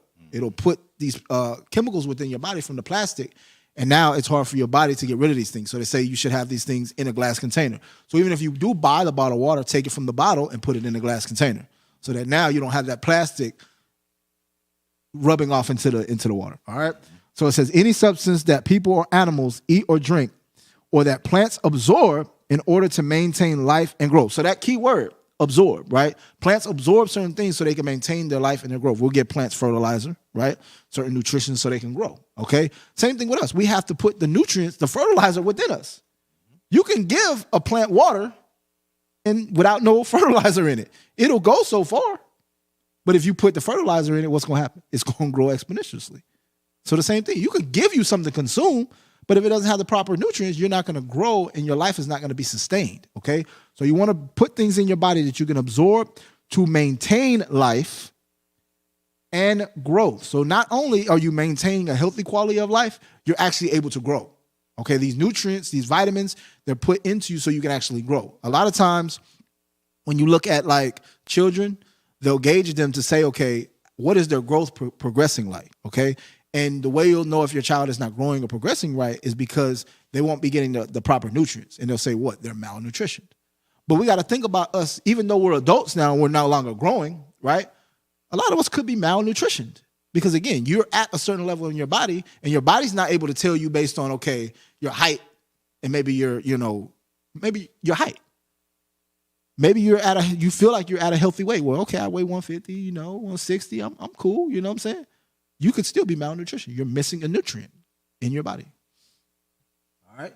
So when we think about food, that's what we're going to talk about moving on in this class. When I discuss food and I say the word food, that's what I'm talking about. Now, if I say a meal or a substance, then I may be talking about your chemically processed food. I may be talking about something you get off a shelf and things of that nature. Something where the nutrients have been removed and they've been replaced with something synthetic. All right. So let's move on. Now let's discuss substance. Okay, so we talked about food. Now we're going to talk about chemical substances because when you go to the grocery store and you begin to actually be cognizant of what you're putting into your body and you begin to actually pick up the packages and read. So how many of us in here actually read the back labels of the packages? Post in a comment if you actually read the back of the labels. Yeah, we all should be doing that if we're all in the truth. Mm-hmm. But the only reason we do that because we're in the truth, Elder, is because we're trying to stay in line with Leviticus, the 11th chapter. Right. I mean, I want to make sure it don't have no swine in it. I want to make sure it ain't made with no shellfish. I want to check those boxes. But what about all those other 1,000 things that's listed in this package that you can't even pronounce? It sounds something like something that you learned about in chemistry. You're like, okay, let's throw it in the bag. You know what I'm saying? And you go home and you consume it. We got to even go a step above when it comes to that. That's when we begin to be the light, okay? So let's read the definition of substance. The definition of substance, noun, a particular kind of matter with uniform properties. So you got one form of a substance is a particular kind of matter with uniform properties, right? Okay, let's read the next one right under that. Intoxicating. An intoxicating, stimulating, or narcotic chemical or drug, especially an illegal one. Okay, so it said especially, right? So it's not saying that it's only that. It's just letting you know that the illegal ones, they definitely fall in this, right? So it says an intoxicating, right? So now it's gonna cause your body to have a different effect. It's gonna cause you to mentally think about things differently, right? It's gonna gain some kind of control over you, right? Stimulating, right? So now you're eating this substance and it stimulates you. Okay, now I got some energy. I just had a Snickers, right? They say hungry, why wait? Grab a Snickers. Now you ate that Snickers and now you got some energy. Red Bull. Oh man, I'm out of energy. I need a Red Bull. You pop that Red Bull and now you got energy. It's because what? They put certain substances, certain chemical substance in it that now has stimulated you. Or a narcotic chemical or drug. We talked about how you had certain narcotics like cocaine, right? Which used to be in the original recipe of Coca-Cola, right? But things like sugar. You have things like sugar. These things stimulate you. These things cause you to think differently, cause you to move differently. But because it's not an illegal one, we don't think of it as a chemical substance. Mm-hmm. You get caught with certain things, like certain prescription medications. Oh, you're going to get charged with possession of a controlled substance. But if you walk around with, 5 Snicker bars in your pocket, they're not going to say nothing to you because it's subtle. It's okay, I can slowly kill you. I can slowly destroy you. Or you slowly destroy yourself. You slowly destroy yourself. It's just harmless. Go ahead. Have as many Snickers as you want. Have as many Reese's Pieces as you want. You're good to go. But you got to think about that. So I want us to think about that. When you're looking at your food. Is this food, meaning something that's going to bring nutrients and bring life and growth? Or is this a chemical substance, something that's going to be intoxicating, stimulating, and that's going to have a hold upon me? All right? Move on. Let's move on. All right, so now let's discuss processed foods, because, again, I want to make it known that a lot of our foods are processed, Elder. Absolutely. But there's different levels of processed food. So I don't want you, when you hear processed food, oh, no, I can't touch it at all. No, there's levels to it, okay? So we're going to discuss processed foods, meaning that we're going to understand what the difference between a mechanical processing is, and we're going to understand the basics of what chemical processing is, okay? And again, these are the basics. Do your research. Go more in depth in it. We're going to start here, all right? Processed food.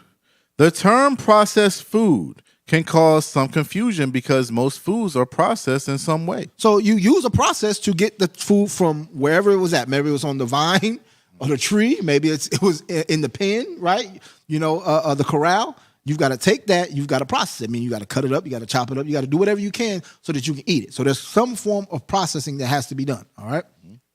Mechanical processing, such as grinding beef, heating vegetables, or pasteurizing foods, does not necessarily make foods unhealthful. So just because you grind the beef, right? You have to grind it because I want them tacos. I like ground beef. I'm going to grind it up for my tacos. That does not necessarily make it unhealthy, but it's considered processed at that point. Now, should you push it away? That's up to you, but doesn't mean, it's going to be anything unhealthy to you. All right? Read on. If the processing... Hold on, I want to touch on this. Or even heating vegetables, right? Because, again, there's levels to that as well, right? Okay, because some people believe, hey, if I just eat vegetables in a natural state, I get the peak amount of nutrients from it, and that may be valid. Then you have another person where they're at a level where, like, yeah, I hear you. I'm still at the point where I need a little taste to mine. You know what I'm saying? So I'm going to heat it up a little bit. I like the texture to be a little bit different. Because could you imagine eating a Brussels sprout just like right out the, you know what I'm saying? That's rough. It's a bit different. So I want to, saute it up a little bit, bake it a little bit. But in that, you got to think, now you're changing its composition. Yeah. The more you cook it, the more you pull the nutrients out. Okay, so you completely burn something, it's going to be very little, if any, nutrients in it. Okay, so you just want to think about those things. All right, I had to make that point. Pasteurizing foods does not necessarily make the foods unhealthy. Okay, read on. If the processing does not add chemicals or ingredients, it does not tend to lessen the healthfulness of the food. So I want y'all to understand that. It says if the processing does not add chemicals or ingredients, it does not tend to lessen the healthiness of the food. So that's where you got to think about. In this process, what did you add to it to get it to its final state, to where now I'm receiving it and now I'm eating it? If you say, okay, we added this chemical to add flavor, nice, maybe a little bit unhealthy. We added this chemical to give it longevity so it could sit on the shelf, give it a longer shelf life. Now it's a little bit more unhealthy. All right, so you got to think about that, okay? And that's why I said there's levels to processed foods. You got some that are called ultra processed, and you got some that are just considered, just processed. All right, read on. However, there is a difference between mechanical processing and chemical processing. Chemical processing. Chemically processed foods often only contain refined ingredients and artificial substances with little nutritional value. So now, when it comes to that chemical processed food, there are foods that contain meals. See, they're meals that will contain refined ingredients, right? An artificial substance. So again, you'll open the package and it'll say, "Oh, okay, refined, barley, wheat." It'll say enriched. Now, a lot of times they use an enriched. Okay, you'll say, "Okay, it sounds like it's something good," but that's when they're taking that grain out, they're taking the nutritional properties out, and they may put the synthetic versions back in. So now you'll look and you'll see like riboflavin, you'll say B12 and all that. It'll be separate from the grain. Why are you putting it in separate? If you put the grain in, the grain should already have that, correct? Right. If that's what comes in that grain. But if you're putting it in separate and it says enriched, that's because what? You took it away and now you're adding it back. So even them adding it back, it's not in its natural state. It's a synthetic version. It's not in its pure form, okay? So we got to be mindful of the things that they're adding to our food. And again, this is how things are become tainted. This is how, again, we're going about the land of defiled bread, because those of y'all that are just joining us, we're discussing how America is the land of defiled bread and how through greed and gluttony and excess, it is destroying us as a nation, okay? And a lot of that stems from the food that we consume. The Lord prophesied by Ezekiel that this would happen. We would eat our defiled bread in the land of the Gentiles. Okay, read that again. Chemical processing. Chemically processed foods often only contain refined ingredients and artificial substances with little nutritional value.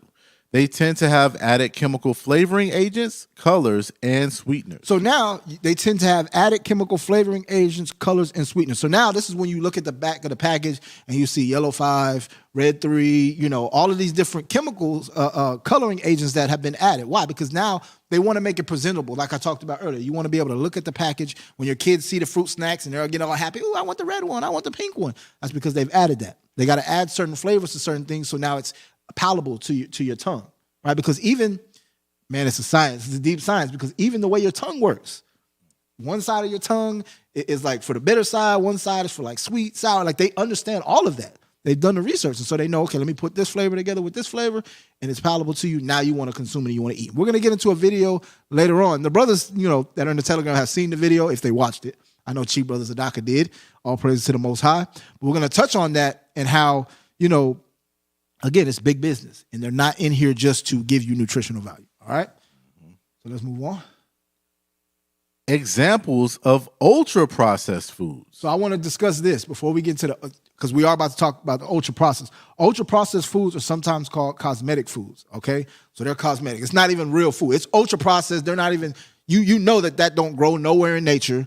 You know what I'm saying? Like a Pop-Tart, there's no Pop-Tart tree. That's an ultra-processed food because they had to put a bunch of chemicals together to make that. We're talking about processed foods, whether mechanical or chemical, it's okay, this could be close to food. You added some stuff to it, but it doesn't really change what my mind perceives that it from its original state. But something that is cosmetic, that don't grow nowhere. It's not made nowhere in nature. God didn't create that. That was created by man. All right, let's go. Examples of ultra-processed foods. Frozen or ready meals. So frozen or ready meals, right? A lot of times, okay, you get these kid cuisines, that we had when we was growing up, right? You get the Hungry Man dinners. Yeah, honey, look, I can cook. She popped you a Hungry Man dinner in the microwave, and now I'm good. I grew up on that. Okay, some of us did, but that's an ultra processed food, right? Because they're adding a lot of chemicals to it. All right. And if I may, yes, sir. And again, it's okay. You got an ultra processed food, right? When you talk about these ready-made meals, but then what is it in? It's in plastic. Yeah. And then what did they say? They tell you to keep the plastic on it, right, to heat it up. So you're heating it up.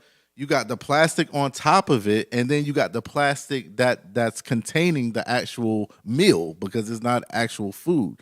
So you got all of that added together that's going to do dangerous things to your body. And we didn't even talk about the microwave. I'm not even going to do that, Elder. We just we're not even going to discuss it. That's something you got to get out of that too. Man. That microwave, man. Again, these conveniences, but do we know it's lasting effects, right? Because I'm going to touch on it a little bit. They tell you don't stand directly in front of the microwave while you're cooking your food. Why? Because you're going to get radiation. So why would I have this in? If I can't stand here and watch my food be cooked, why would I let my food be cooked in there and then consume it? Mm-hmm.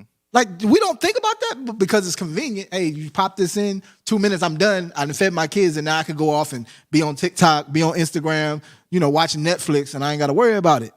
But I don't want to sit at the stove for an hour or 45 minutes cooking them a nutritious meal. Mm-hmm. But you'll let your food be cooked in the microwave? And again, we've all done it. I'm guilty of it. What I'm saying is you've got to make that conscious choice and say, now, if I can prevent myself from using it, I'm not going to use it because this could be what's affecting me and my household. Mm-hmm. And Deacon, yes, sir. I mean, like that science is military based. Like that's where they got that from, and then they said, oh, okay, we can use this to actually heat up our meals. You know what I mean? So they were using that for something else. Then they said, oh, we can make a microwave to actually heat this up. So everything's for a reason, y'all. Yeah. And that keeps you, again, these conveniences keep you out. They keep you out of the house because now what? A lot of women are, I got a microwave, I can work. Mm-hmm. Or a microwave oven. Like they got some fancy ones now. Like you can cook a whole chicken. You put a chicken in the microwave and you can cook a whole chicken.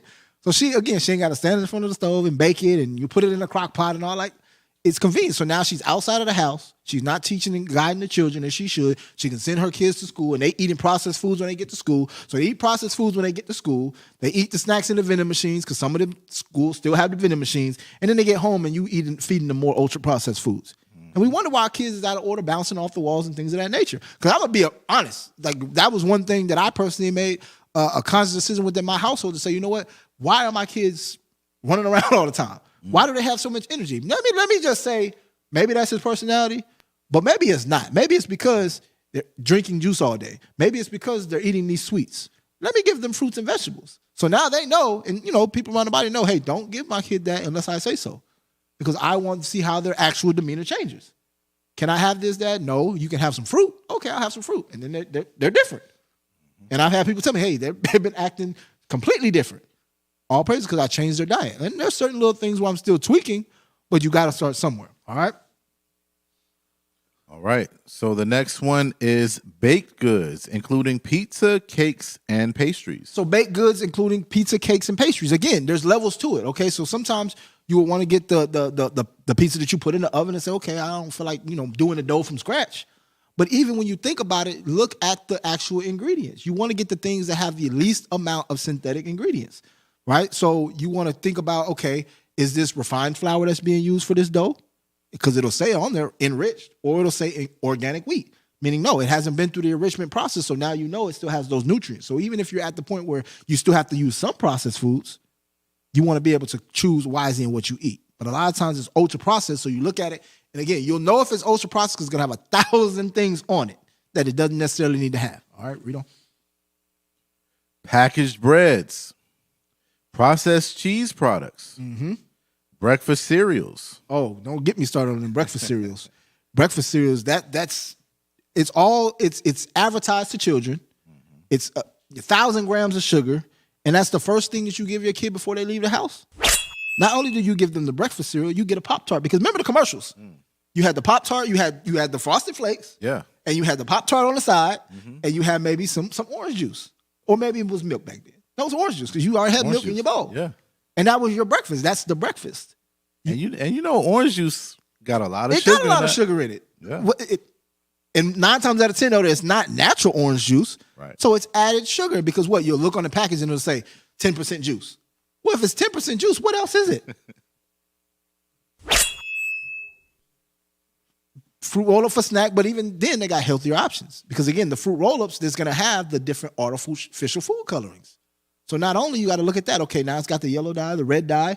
Those things have been, there are studies to show that they've been linked to cause autism, hyperactive disorder in kids. So a lot of times we've been feeding our kids these things as they come up. By the time they get into the school system, they start showing patterns of certain things. And now they come to you and say, hey, maybe your kid has autism. But okay, you take them now. You get them prescribed whatever you need to get them prescribed, right? Maybe they got ADHD, or that's what they say they got. You prescribe them all of that, and it's not helping. You're like, this medication I've been given, or now it changes the whole spirit of your kid. Now they're blank. They're just sit back. They're just not the same person that you once knew. And you think, okay, I got a break now because they're not bouncing off the walls, but it's something going on inside of them mentally. But had you just changed their diet, maybe they wouldn't have been susceptible to that autism. Maybe they wouldn't have been susceptible to those things that you would perceive to be ADHD. All right. Crackers and chips, candy and ice cream, instant noodles and soups, reconstituted meats such as sausages, nuggets, fish fingers. So they're taking it from its original state and making it into something else. So you take the sausage off of the beef. You're going to grind it down. You're going to put something in it to pack it and to make it, put it in the casing. Now you've made sausage. Nuggets, there's no part of the chicken that is the nugget. You have to make it to that. You have to make it into the tender. Okay, so you cut it up and you package it, especially if you're going to make it into the little dinosaur shapes, and all of that's processed, right? Fish fingers, all of that stuff is processed. Read on, that last point. Processed ham. Processed ham. For those of y'all still, having them ham sandwiches, right? Processed ham. You get in that thing, you thinking it's healthy, but it's not, okay? Let alone pork we shouldn't be eating according to Leviticus 11th chapter, but you dang sure shouldn't be eating processed ham. All right, read. Sodas and other sweetened drinks. So sodas and other sweetened drinks, right? So now from experience, Elder, when you begin to look at this list and you make a conscious decision to say, I'm going to stop eating a lot of this stuff, I'm going to speak plainly and candid with y'all. Your trips to the grocery store get extremely harder. But don't cut off the class. Don't get weary because, again, you either suffer it when you making the decision prior, or you go and you continue to buy these things, you continue to put this in your body, and you suffer for it later. So you got to make a conscious decision and say, okay, I can no longer go to the frozen section just like I used to willy-nilly. I got to think about what different items that I can buy to where now I can prepare these meals. But I'm going to get the flip side. Just follow me, sisters. I'm going to help you out. All right? Then you got to think about, okay, baked goods, right? Packaged breads, okay? That could now alleviate you from eating a lot of carbs in your diet, right? Stops you from having a lot of excess weight gain. My whole point in what I'm saying is your pantry, your refrigerator, it begins to get a little bit less crowded because you've taken away a lot of the options that you would normally get.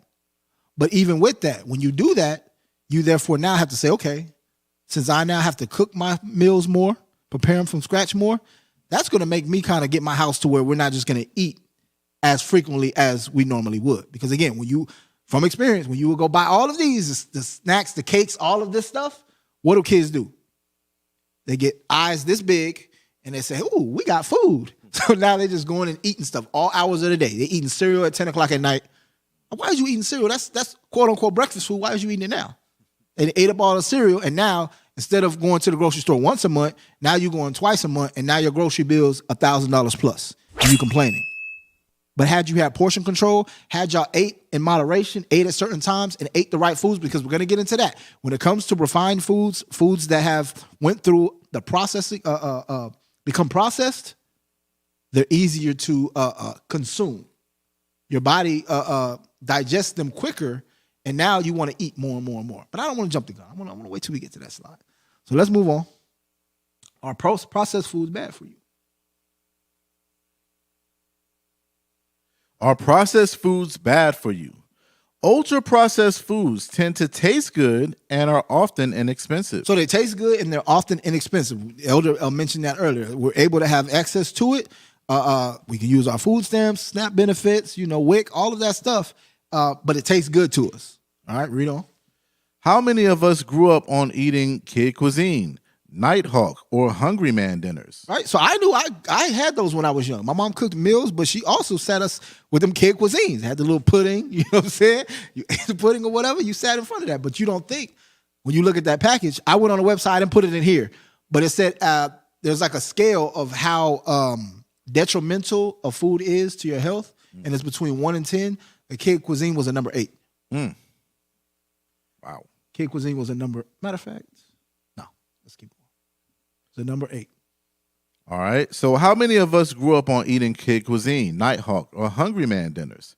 However, they usually contain ingredients that could be harmful if consumed in excess. So they'll have ingredients that are harmful if consumed in excess. So what the FDA allows is they'll say this substance may be harmful, but up to a certain amount, they'll allow it to be in food. So if you stay within that allotted amount, the FDA in America allows it to happen. So this is why it's saying these ingredients can be harmful if consumed in excess. So you normally were just supposed to eat 1 serving of this food and it wouldn't harm you, but because it tastes good to you, because it's not really nourishing your body and fulfilling to you, you're eating it, a lot of it at one time, that's how now that chemical therefore has that negative effect. And now your body is really starting to see the harm from it. However, they usually contain ingredients that could be harmful if consumed in excess, such as saturated fats, added sugar, and salt. These foods also contain less dietary fiber and fewer vitamins than whole foods. So it has less dietary fiber and fewer vitamins than whole foods, okay? Fiber is very vital to our diets. We need fiber in our diets, and we're going to go over that later on. Read on. One large study involving more than 100,000 adults found that eating 10% more ultra-processed foods was associated with above a 10% increase in the risk of cardiovascular disease. So they did a study amongst 100,000 adults, and if you eat 10% more ultra-processed foods, you're going to have a 10% increase in risk of cardiovascular disease. Coronary heart disease. So you're going to have heart disease. and cerebrovascular disorders. So you're going to have cerebral vascular disorders. All of these things are going to affect your blood and your heart. They're going to affect your internal organs. All right, read on. The researchers reached this conclusion after accounting for saturated fat, sodium, sugar, and fiber intake. So they accounted for the saturated fat, sodium, sugar, and fiber intake. They already accounted for that. And they're saying, but if you even still eat these ultra-processed foods, that increase comes on top of that. All right, next slide. Another large study involving almost 20,000 adults found that eating more than 4 servings of processed food daily was linked with an increase of all-cause mortality. So it said amongst these 20,000 now, it's saying if you eat more than 4 servings of processed food daily, it's linked with an increase of all-cause mortality, meaning all-cause mortality is death due to any cause, right? So there's different deaths, right? All-cause mortality is saying it contributes to deaths of any cause, whatever you want to say. If you want to say heart disease, you want to say stroke, you want to say, tuberculosis, just anything. It's saying this is a part of that, okay? So think about that, Elder. 4 servings. When you look at these nutritional facts on the back of these packages, some of those packages will say this constitutes 3 servings. This constitutes 4 servings. Yeah. But you eat 3 bags of chips. So you've eaten almost 12 servings in one sitting, let alone not even touching, again, like we went over earlier, breakfast, lunch, and dinner of processed foods. So you've eaten these processed foods all throughout your meals, multiple servings throughout one sitting, and now you wonder why you're sick? The powers that be know this, and they use these things to come against you, to come against us particularly as a nation of people. That's why it's important that we're able to feed ourselves. But again, as we go into the scriptures, we're going to see how the Lord, this was all of the Lord. The Lord said we're going to eat our defiled bread, and it was because of our condition, how we treated one another. All right? Read on. For each additional serving, all-cause mortality risk increased by 18%. Other research indicates that eating highly processed foods can lead to weight gain. All right, next slide. Deuteronomy chapter 28, verse 21. The Lord shall make the pestilence cleave unto thee, until he have consumed thee from off the land, whither thou goest to possess it. So we're going to the scripture because I want to show that it was prophesied in Deuteronomy the 28th chapter how the Lord will put a pestilence upon us, okay? Who knows what pestilence is? Sheep Brothers Zadok, you know what pestilence is? Permission to speak, sir? Yes, sir. Yes, it's sickness. It's like illnesses. Okay. So yes, the Lord is saying he will put a pestilence, right? It's a fatal disease, something that's it's going to plague you. It's going to plague you, your generation. It's something that is going to be detrimental to us, okay? So he was going to put pestilence upon us. Read on.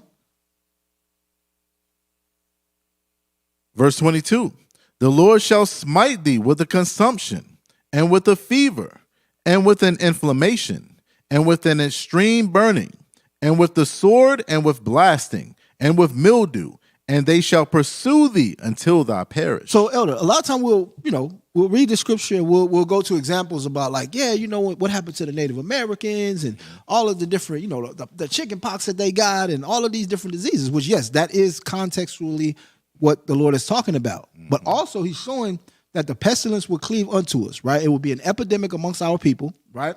Something that is going to destroy us as a people, right? When you look at us as a people, we lead in heart disease, right? We lead in strokes. We lead in a lot of these cardiovascular diseases. Why is that? Because that's a pestilence cleaving unto us, all right? It says the Lord will smite thee with consumption. You eat certain things and it begins to waste away at your body. Your body begins to waste away. Now you have this disease that is consuming you from within because of what you're eating. And again, this was allowed to happen because we sinned against the Most High God. All right. It says with a fever. When you get sick, you have certain sicknesses, you get a fever. That's because that's your body now trying to regulate itself. It's trying to kill whatever's in you that's hurting you. So now you're feeling fever, right? Inflammation. Now you get inflammation. Now your feet are swollen, right? Now you get a lot of mucus and things of that nature. That's caused by inflammation because of the things that you're eating. So these things, what we're going over in Deuteronomy, the 28th chapter, is a result of the curses that were poured upon us. Why? Because of our sins against God. And with extreme burning, right? That's an extreme pain. You have certain illnesses and things of that nature where now it's causing burning on you, right? Maybe you get something on your skin and now every time you touch it, it burns. Like this thing, what is it? What's it called? Like eczema. When people say that burns, scales, they say that burns, right? You have certain things that come upon your skin where it's burning me now. And a lot of that can happen because of what you ate. A lot of times we'll talk about, 2019. I ain't gonna say no words, but we'll use that in reference to, the pestilence, the pandemics and things of that nature. Mm-hmm. But how much of this, could be caused through our food, all right? And it says with blasting and with mildew. What's mildew? Mildew is when you get like certain funguses, right? So now, because of what you're eating, what you're consuming in your body, now you have a over body odor, right? Have you ever been next to somebody and you're like, man, what if do you wear deodorant? Mm-hmm. It's because of what? That's their body now. It's their natural. It's nothing to shame them for. Again, that's why I got to preface it, because a lot of times in this society we're taught, because you smell like that, shame on you. That's their body actually working. Now, should they, they need to look into why their body is doing that, but it's a natural thing that's a part of our bodies. But the reason is because now your body may have a fungus and now it's trying to get it outside of itself, right? You have certain things within your pores, like, you got, what's that white stuff in your pore? It's because it's certain things that your pores are now trying to push out, dirt and things of that nature. You have toe fungus. That could be a sign of something that's going on in your body based on what you ate, all right? Finish that out. Deuteronomy chapter 28, verse 22. The Lord shall smite thee with a consumption, and with a fever, and with an inflammation, and with an extreme burning, and with the sword, and with blasting, and with mildew, and they shall pursue thee until thou perish. So when you look at it, the Lord would allow pestilence, a fatal disease, to cleave unto us, as well as smite us with consumption, a wasting disease that can bring fever, inflammation, and extreme burning, okay? Blasting, when we think about that, it's a ruinous, destructive force. So this blasting, these ailments that we got, they're a ruinous, destructive force, because that will ruin your body. It can ruin your family, right? Because these things, I feel like this thing is passed down from generation to generation. Diabetes runs in my family. Does diabetes really run in your family? Some of these things may be genetic, or some of these things are taught and learned behaviors. Why? Because of what I mentioned earlier. Your parents came up eating a certain type of way, and then when you were born, they fed you to certain type of foods. So now you grew up eating as they grew, and now you wonder why y'all both got diabetes. But that's it cleaving unto you, because what? Your parents didn't have that knowledge that they needed, because what? That's a curse put upon us.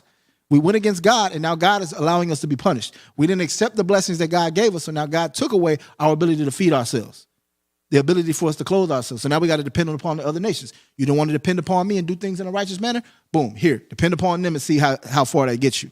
And now we wonder why we're feeling the effects of the scripture, all right? So now let's look at the 7 reasons why processed foods can increase the risk to a person's health.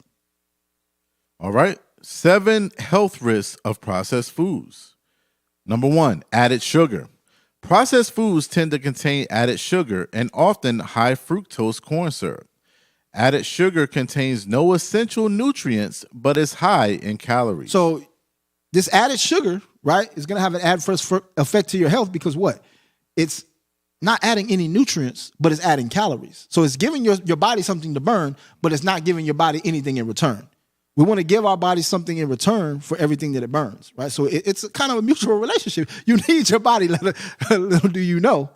So you don't want to just be consuming all of these things and it's just working and just working and just working. Imagine you go into your job and you was just working for free. You just working for free. God forbid. God forbid, you're not getting anything in return. What you gonna do? You gonna shut down? You gonna quit? I know I'm quitting. You're not gonna get too much work out of me.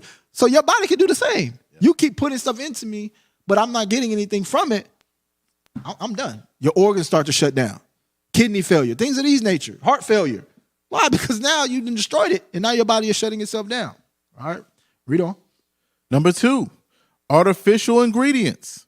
The ingredients list on the back of processed food packaging is often full of unrecognizable substances. Some are artificial chemicals that the manufacturer has added to make the food more palatable. So this is what we talked about earlier. So they're going to add the preservatives, right, which keeps the food from going bad. You're going to have the artificial coloring. You're going to have the chemical flavoring. And you're going to have texturing agents, right? Because, again, these are all things that your body or your mind thinks about when you're eating certain foods. Is this the proper texture of what I think it should be? You ever ate something and it wasn't the right texture? You're going to spit that thing out like, that's not what a chip's supposed to taste like. Mm-hmm. That's not what chicken is supposed to taste like. So they'll add certain things in it to give it texture. All right. It's all a manipulation in a game to get you to buy what they want you to buy. All right. Move on. Number 3, refined carbohydrates. Hold on. Let's stop. Let's play the video. So the 60 minutes. So I want to show y'all a video since we're discussing the artificial flavors. I want to show you how much of a science that Esau takes this to. All right. And I want you to listen to some key words and some key statements that they make. All right. Super tasters. And more bitter. On the prowl. The special forces first responders to the call for the next best taste. The Mandarin notes are fantastic. So stop right there. I want to preface what we're watching. These people, it's their job. They're called super tasters, right? They go out and their job is to just taste different things so they can make up different flavor combinations. So their job is just to eat and taste things. So they're in a vineyard and they're tasting various fruits and they're trying to say, okay, what can I make with this? How does it taste?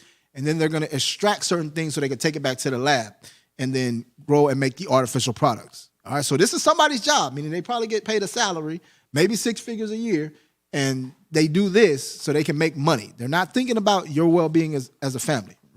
Play it. Yeah. They're braving the wilds of a citrus grove in Riverside, California, where Jim Hassel, whose nose and palate are legendary, leads a Givaudan team on a taste safari.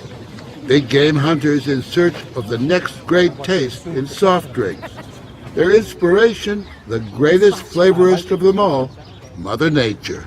Seeing everything that's available really just drives the whole creative process. Like an artist going to Rome or something. Correct. But the ultimate purpose is to sell more soft drinks or whatever. That's what we're in the business of. Selling flavors. Let's go sniffing. Our perception of taste is largely located in the nose, but described in the language of music. Do you get like a tropical note, a little bit of papaya, potentially? Yeah. Cotton candy note. Cotton candy a little bit. They're plotting how to move the flavors they find in this grove to your supermarket shelf, and then on to your stomach. I can see it in a sports drink. I can see it in a water, flavored water. And I also can see it in a twist on an orange carbonated beverage. When they find something they like, they extract its flavor molecules from the fruit on the tree. Then back in the lab, they mimic Mother Nature's molecules with chemicals. So stop. Essentially. So it says, okay, they find the flavor that they want, then they extract it, take it back to the lab, and then they mimic it. This is what Esau plays God. This is why the scriptures say he sitteth in the seat of God. He tried to be like the Most High. He tries to mimic the things that the Most High was able to do. The power that the Most High even gave us, but we took it for naught. They take these things back to the lab and try to mimic it. All right, play on. What you do is you take whatever this smells like and copy it. Right, exactly. And then I suppose you could, if you choose to, you could quote unquote improve on it. Exactly. Yes, we all the time. The Holy Grail, a flavor so good you can't resist it. In our fruit flavors, we're talking about we want, a burst in the beginning and maybe a finish that doesn't linger too much so that you want more of it. And you don't want a long linger because you're not going to eat more of it if it lingers. So it's got to be. So again, I hope y'all see the science behind this. She says in the beginning, when it comes to our flavors, we want it to be a burst, right? So that in the beginning you want more. But they don't want it to linger because if it lingers, you're not going to go buy any more. Now, I used to be heavy on the Minute Maid drink. I've never quenched my thirst drinking Minute Maid. Nope. Like you could sit there and drink the whole bottle and you will never feel like your thirst has been quenched. Why? Because it makes sense because they're giving you that burst, that flavor, but they want it to go away quickly so that you come back for more and more and more. There's a science behind this. Like I said earlier, they're not trying to give you anything of nutritional value or, they're just trying to make it taste good. So, I love to eat healthy food. No, it's so that you will come back more and more. He's going to say it. A quick fix. And then Have more. And then have more. But that suggests something else. Exactly. Which is called addiction. Exactly. You're trying to create an addictive taste. It's a good word. Or something that they want to go back for again and again. So food companies know that. Y'all see how the devil works? He said, okay, I see what you're doing here. You're trying to create an addictive taste. He's like, Yeah. And if she tries to clean it up, no. It's just something that you go back more and more for. That's an addiction. Yeah. I don't know what else you would call it. Like, how do you try to frame that to be something else? That's exactly what an addiction is. It's something that you desire, and it makes you want to go back for it more and more and more. Just let it be what it is. Stop trying to sugarcoat things and make it not seem like these people, they're wicked. But again, it shows you, and that's why I wanted to bring this out, because I want y'all to begin to think, is this really about the benefit of our nation? No, we got to start feeding ourselves as a people. We rely too much on the other nations. All right, play on. Repeat customers. So they commissioned Givaudan to create what they hope will be a mouth-watering taste.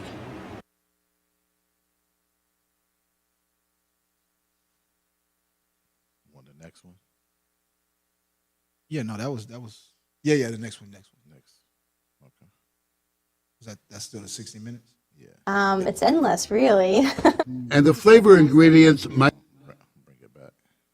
So How what's happening different here can now is they went raspberries- from the field, they're now in the lab where she actually creates different flavors. So all of those flavors you see, they're different versions of flavors. You know, she's talking about how, you know, there's like 1,000 different raspberry flavors and how she can kind of manipulate them to taste different. Okay, but I want y'all to listen to what she says, because as he's gonna go into the video, they're going to talk about artificial flavors and they're going to talk about natural flavors.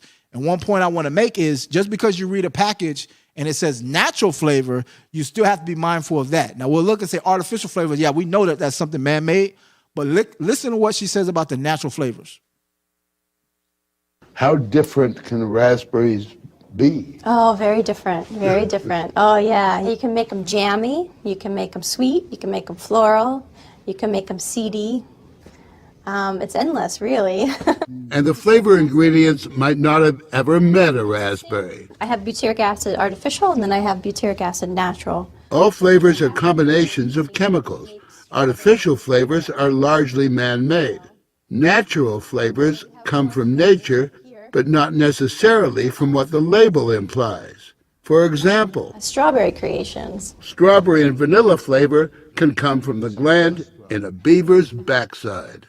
So what we do So hold is on, just... did y'all hear that? So he said, like I said, artificial flavors, you can say, okay, that came from something man-made. Natural flavors will come from something in nature, but it doesn't necessarily mean it comes from that actual flavor or that food. It doesn't, just because you see natural orange don't mean that that came from orange. And the example they're giving is a strawberry. He says the way that they mimic strawberry is there's a gland on the backside of a beaver that they extract the hormone from that gland, and they use that to make that coloring.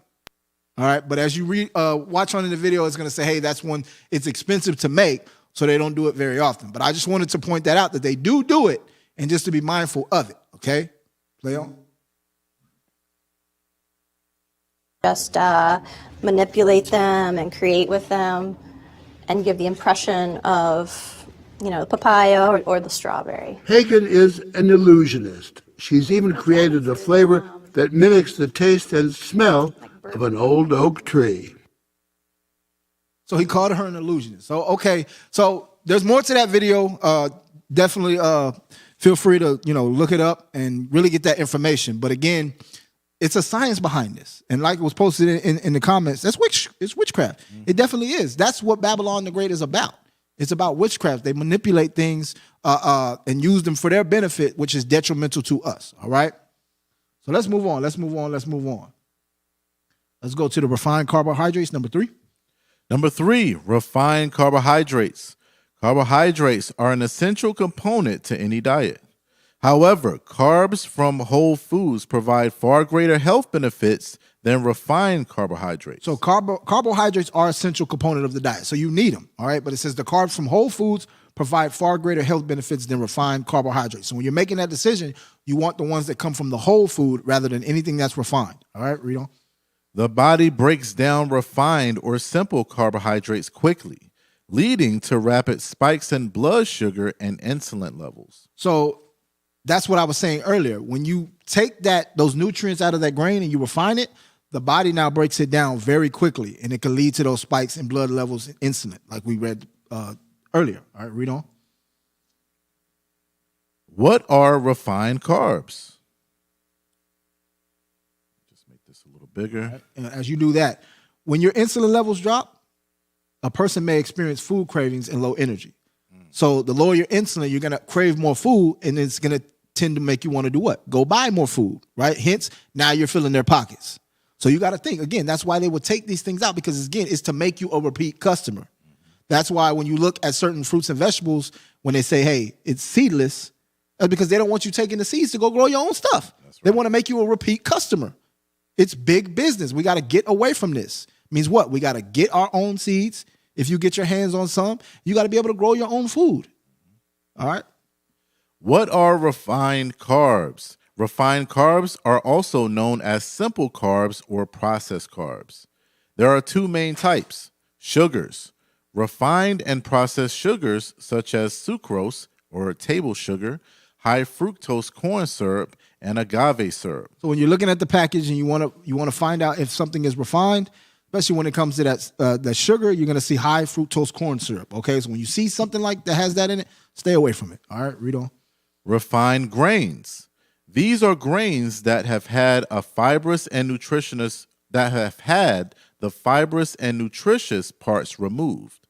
The biggest source is white flour made from refined wheat. So again, remember, we talked about how fiber is key essential to your diet. But if you're now refining the grains and taking that fiber and the nutritions out of it, then it's detrimental to your health. So you want to make sure that you stay away from those things. And again, another word for refined is enriched. Don't think when you see enriched that it's better than refined. It's the same thing. Esau will do that. They'll just change the name. Okay, people are catching on to what we're doing. All right, let's give it another title. They do that all the time. It's like with companies rebranding, right? You get a company, they go through something, maybe they get a lawsuit, they do something to hurt somebody, and instead of going out of business, they say, hey, we'll just rebrand ourselves and we'll come back as something else. Same thing they're doing with our food, all right? Refined carbs have been stripped of almost all fiber, vitamins, and minerals. For this reason, they can be considered as empty calories. So again, that's what I was discussing earlier. Now you're consuming all of these empty calories. You're not giving your body anything in return, okay? And that causes you to eat more and more and more because you're not being sustained. Your body never feels full, okay? When your body is full, that means it's gotten the necessary nutrients that it needs, or you've already overeaten and your body is telling you, stop. But if you know you haven't overeaten and your body you're just content, like, after we'll do like the Day of Atonement and we'll eat like some salad and some fruits and we're like, man, I'm good. We just fasted for a day, but I'm good. I didn't eat a big meal. That's because now your body's gotten everything it needs and now it's cool. It's content. All right. Helpful sources of carbohydrates. All right. Helpful sources of carbohydrates: whole grains, vegetables, fruits, beans, and pulses. So helpful sources of carbohydrates. So when you're going to the grocery store, you want to make sure you're getting those whole grains. All right, look for anything that says whole grain, doesn't have the refinement process or enrichment. Okay, you want to get vegetables. Okay, because the vegetables is what has fiber in it. A lot of times people will talk about not consuming things that have a lot of sugar, and then they'll begin to stay away from the fruits and vegetables. No, that's not what it's talking about. The difference between what the table sugar that we have, right, that refined sugar, is because that has now been pulled from the fibers, right? They've extracted that. They'll do things like take it out of sugar cane and things of that nature, and then they make it that table salt, that white salt. That white sugar. That's part of it's bad for you. But when you're eating the fruits and vegetables, that sugar is attached to that fiber, and your body is able to break that down properly, okay? Beans and pulses, okay? When you eat those beans and pulses, that is a good source of carbohydrates. All right, so let's discuss pulses. What are pulses? We're going to talk about the key benefits of pulses because one of our forefathers gave us an example of when he ate pulses. But let's briefly discuss what they are. All right. Again, like, share, comment on the lesson because the world needs to see this. We're discussing America, the land of defiled bread, and how gluttony and greed and excess has destroyed us as a nation. All right. What are pulses? Pulses are edible seeds of plants in the legume family. Pulses grow in pods and come in a variety of shapes, sizes, and colors. The United Nations Food and Agriculture Organization, FAO, recognizes 11 types of pulses: dry beans, dry broad beans, dry peas, chickpeas, cowpeas, pigeon peas, lentils, bambara beans, vetches, lupins, and pulses nests, not elsewhere specified. Minor pulses that don't fall into one of the other categories. All right, jump down to where it says pulses are healthy. Pulses, this is the third paragraph here. Pulses are healthy, fibrous, pulses are healthy, nutritious, and easy to cook with. Growing pulses also promotes sustainable agriculture, as pulse crops help decrease greenhouse gases, increase soil health, and use less water than other crops. So if you just scroll down, it'll briefly show you what they look like. So we can scroll down and y'all can see what they look like if you've never seen it.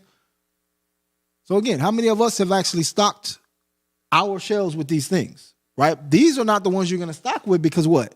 It's in its hard state. Mm-hmm. I don't want to sit. How many people have put a pot of beans on the stove and you got to sit there? You let it soak. You got to let it cook for a long period of time. You don't want that. You want to go get the canned variety. That's probably been refined. It's probably had chemicals added to it. You want to put that on the stove and it's done in 3 minutes. Right. Get you some bags of these and have them ready so you can eat them. All right. All right. So I just wanted to show you that. Now let's go to the book of Daniel. Let's go to Daniel, the first chapter. Just wanted to show y'all what pulses are for those of y'all that may not be familiar with it. And when you read the scriptures, like, what is this talking about? This is Daniel, chapter 1, verse 1. In the 3rd year of the reign of Jehoiakim, king of Judah, came Nebuchadnezzar, king of Babylon, unto Jerusalem and besieged it. So now, what? He did what? And besieged it. So where did we hear about a siege happening prior? We've been getting besieged. So now Nebuchadnezzar is coming against Jerusalem and besieging it. Okay, read on. Verse 2.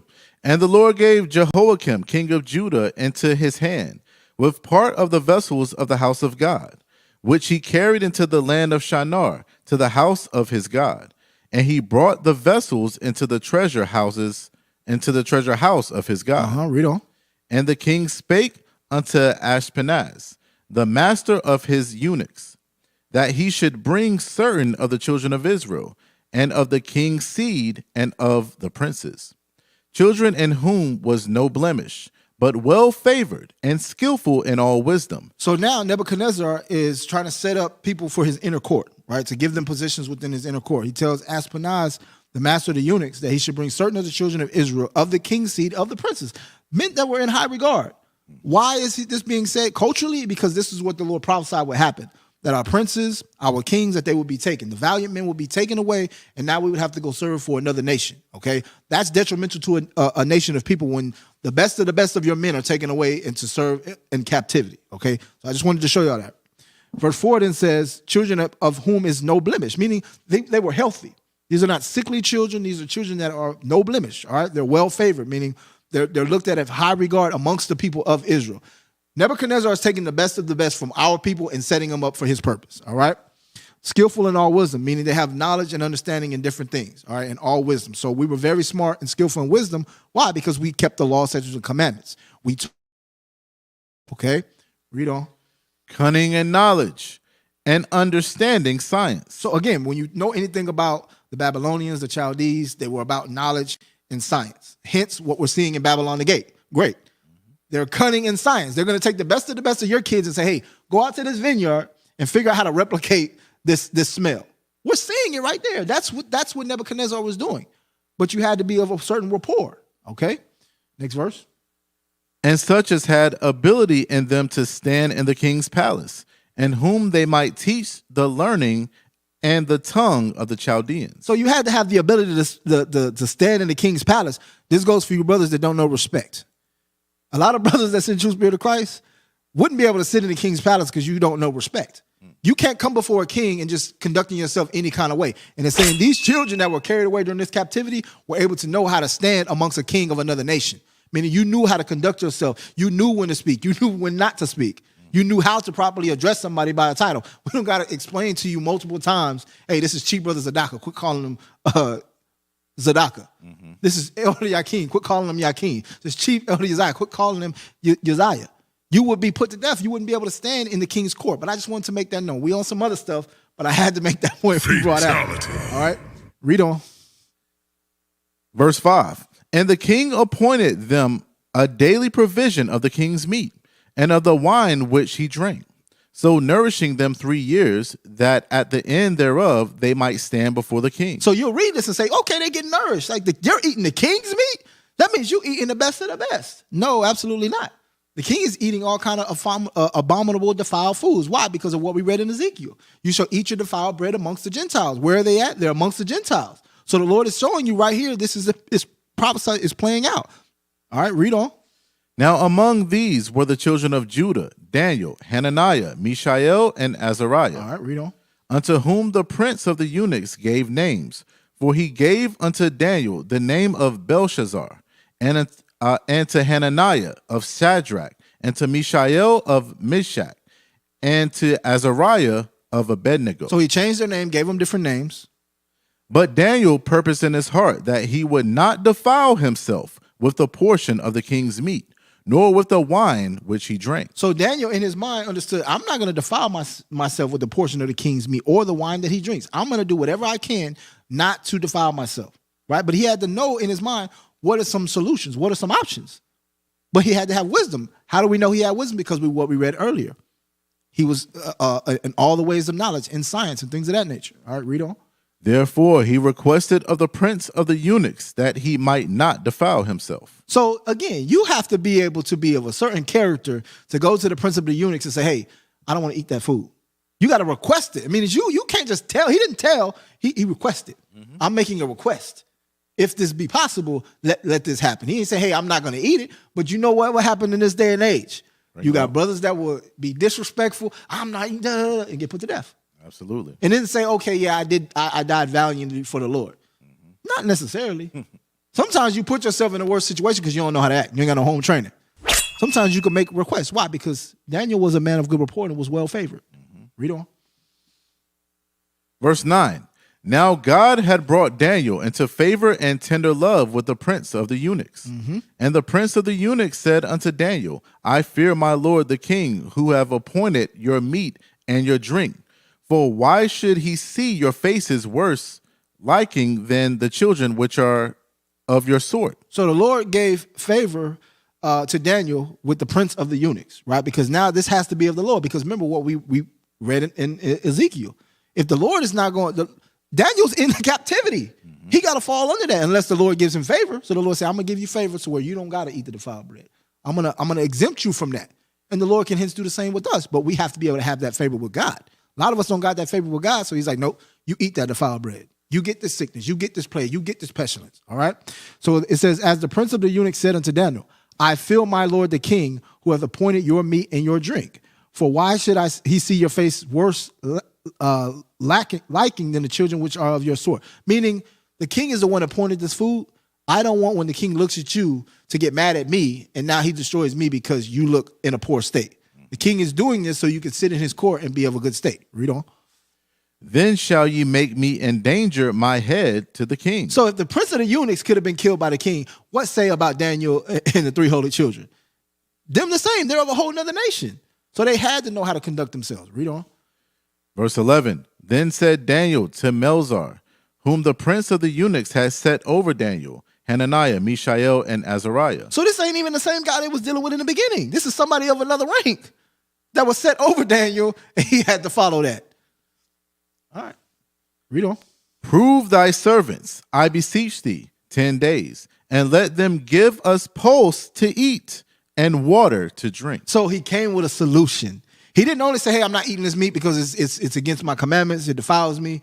He thought in his mind, he said, okay, if I come to this man and I refuse to do this, I got to have a solution, because not only is my head at risk, his is as well.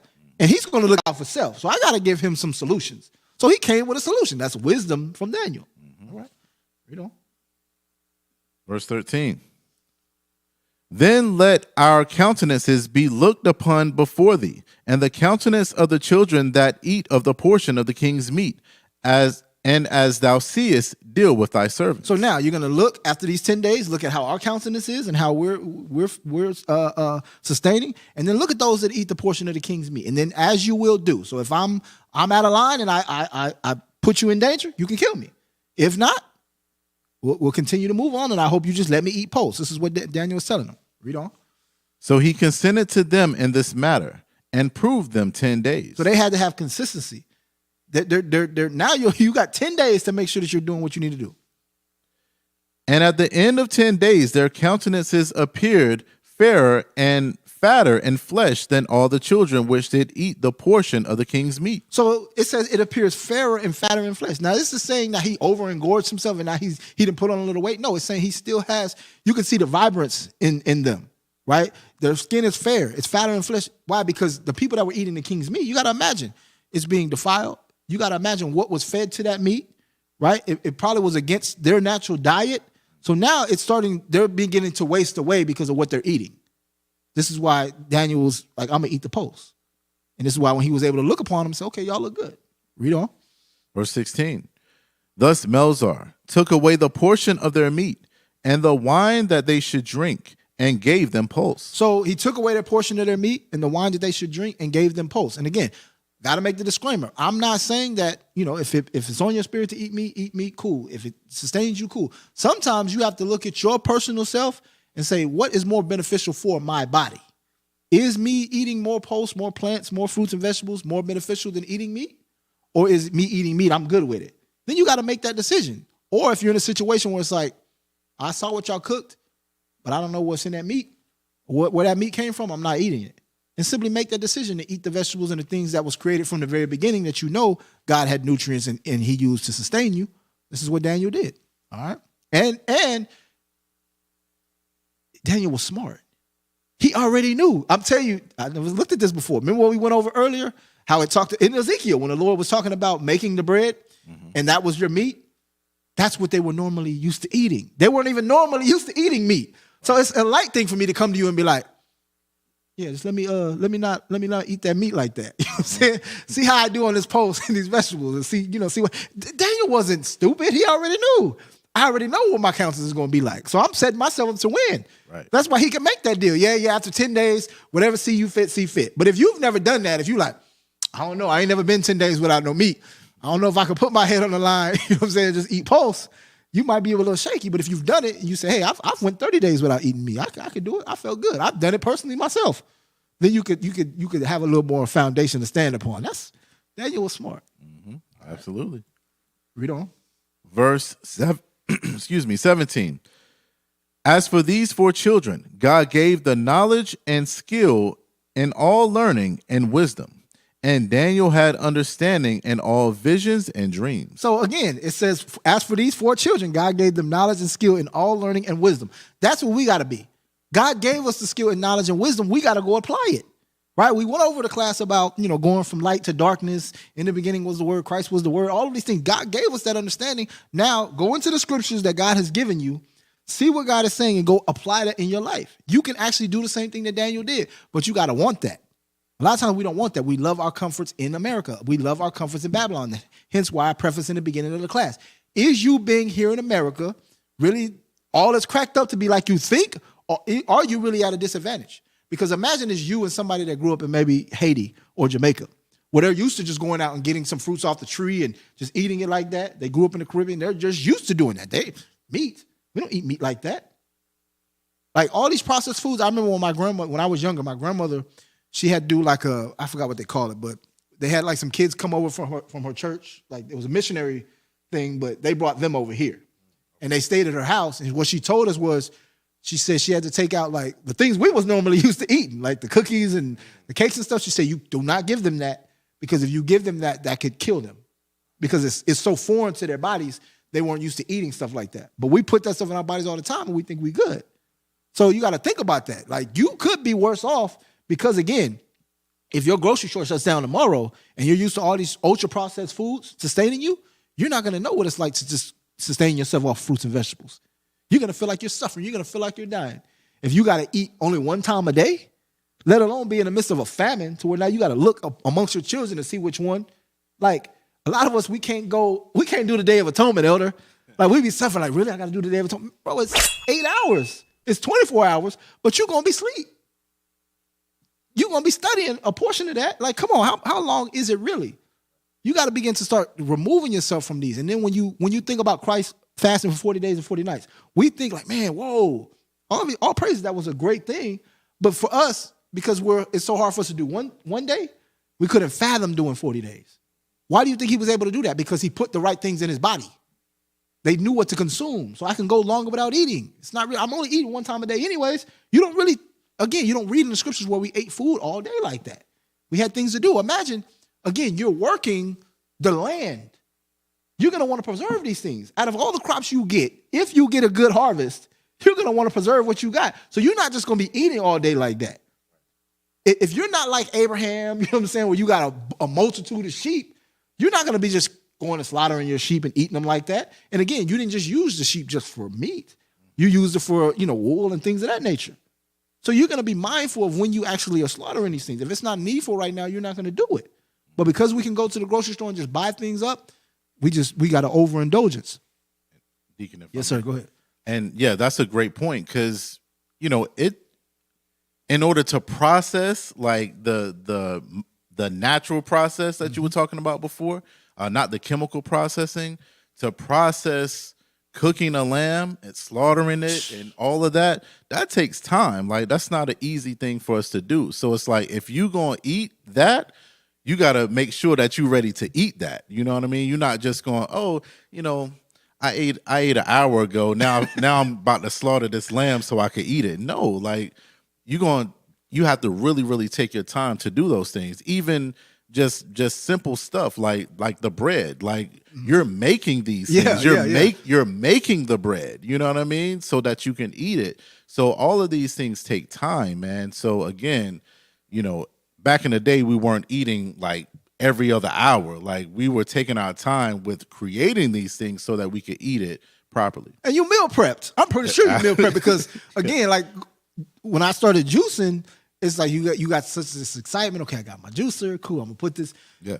Man, I start like, I got to clean this juicer out. Like, I done put all these different, every time I'm done with this thing, I got to clean it out. So it's not like I'm just going to make one thing of juice. Right. And then next day I'm going to make another thing of juice. It's like, okay, I'm going to make most two so I can store it up. Or, let me go drink some water. I don't really need no juice like that today. You know what I'm saying? So again, I'm glad you brought that up because it brings everything into perspective. Again, like you said, imagine making bread and it's flour everywhere. Mm-hmm. You got to even just think of not the prep part of you just prepping it and then cooking. You got to clean that stuff up. Absolutely. On top of everything else you got to do, at the end of the day, eating don't really seem all that cracked up. Like, I'm really straight right now. I'm cool. I'm not at that point where I really need to eat like that. You know what I'm saying? So, all right, let's go back to the 7 health risks of processed foods. All right, the next one, number 4, is low in nutrients. Ultra-processed foods are very low in essential nutrients compared with whole or minimally processed foods. In some cases, manufacturers add synthetic vitamins and minerals to replace nutrients lost during processing. So you taking something away and then you add it back because you lost it through the process. Just keep it the way it is. Stop trying to change stuff. But again, it's about making money. It's about, again, because how many of us, we buy these things and we get upset because my strawberries went bad. You're just a consumer. You're not even in the process of producing or making a profit off of it. And you get mad. So imagine them, like I said earlier, they want to be able to keep these things on the shelf as long as possible so they can actually sell it to you. But I want y'all to think about something as well. When we discuss, gluttony, excess, one way that societies will show their power is based on how much excess they have, right? So when you look at how it's looked like, okay, America, we look at the grocery stores and you would perceive that America's doing well based on all the ultra-processed foods that you see on the shelves. But if you're smart, when you go to the grocery store and you go to that produce section and you begin to see like, dang, it ain't no strawberries. Right. It ain't no, it ain't no tomatoes. And all these things could be in season. And you're like, it's looking real bare up in here. Then you got to wonder, like, how much food does this country really have? And it makes you think different. Like, again, if it was just about, what fruits and vegetables you could get off the vine, America's status in the world would look a little different. Trust me. It would look a little different because that's why they put so much money into paying these people to make these artificial flavors, to be able to process these foods so that they can feed it to the public. Because what does that do for you as a general public when you begin to go to the grocery store and you see less food? It begins to cause a panic. But when your mind is not on food, meaning your mind is on chemical substances, and you can go in the grocery store and see all of these things, you have a sense of calm within yourself. you can go grab the cookies and all of this stuff off the shelf and go back to work. You're not thinking like, no, I got to grow these things on my own. I don't want to have to depend. So if you want to have to grow things on your own, I can't work for you and still work for myself. I got to be able to, if I got to provide, I got to make these meals from scratch. My wife got to make these meals from scratch because I want her to be able to put these things in the food that will help sustain the children. She can't therefore work outside of the house because she ain't going to want to come home and spend 2 hours making bread. So you're going to have her stay at the house. So now what do y'all got to do as a family? You got to begin to make concessions. Trips that we were doing, this thing that we were buying, this cable TV that we got, all these subscriptions that we got. Now we got to cut that back so one of us can stay home. And then we begin to get the family structure in the back in a different mindset. But because they have all these processed foods, wife can stay outside of work. You can work more hours than what's necessary, and your kids can be bouncing off the wall because the nanny then gave them all these sweets before y'all got home. And now you only going to have 2 hours with them before they go to bed. If they go to bed because they hopped up on sweets. And our family structure is destroyed. Got to think about it. All right, let's move on. Number 5, low in fiber. Fiber can slow the absorption of carbohydrates and help people feel more satisfied with fewer calories. It also acts as a prebiotic, feeding the friendly bacteria in the gut and can help boost heart health. So what would you do if I told you that food that's high in fiber is a blessing from God? Would y'all believe me? Food that's high in fiber, meaning it's something that will sustain you as a person, right? It'll meet your nutritional needs. That's a blessing from God. When you have food that is low in fiber, it doesn't have the nutritional needs that you need, and you find yourself not filled, that's a curse from God. So let's go to Deuteronomy, the 6th chapter and 11th verse. Deuteronomy chapter 6, verse 11.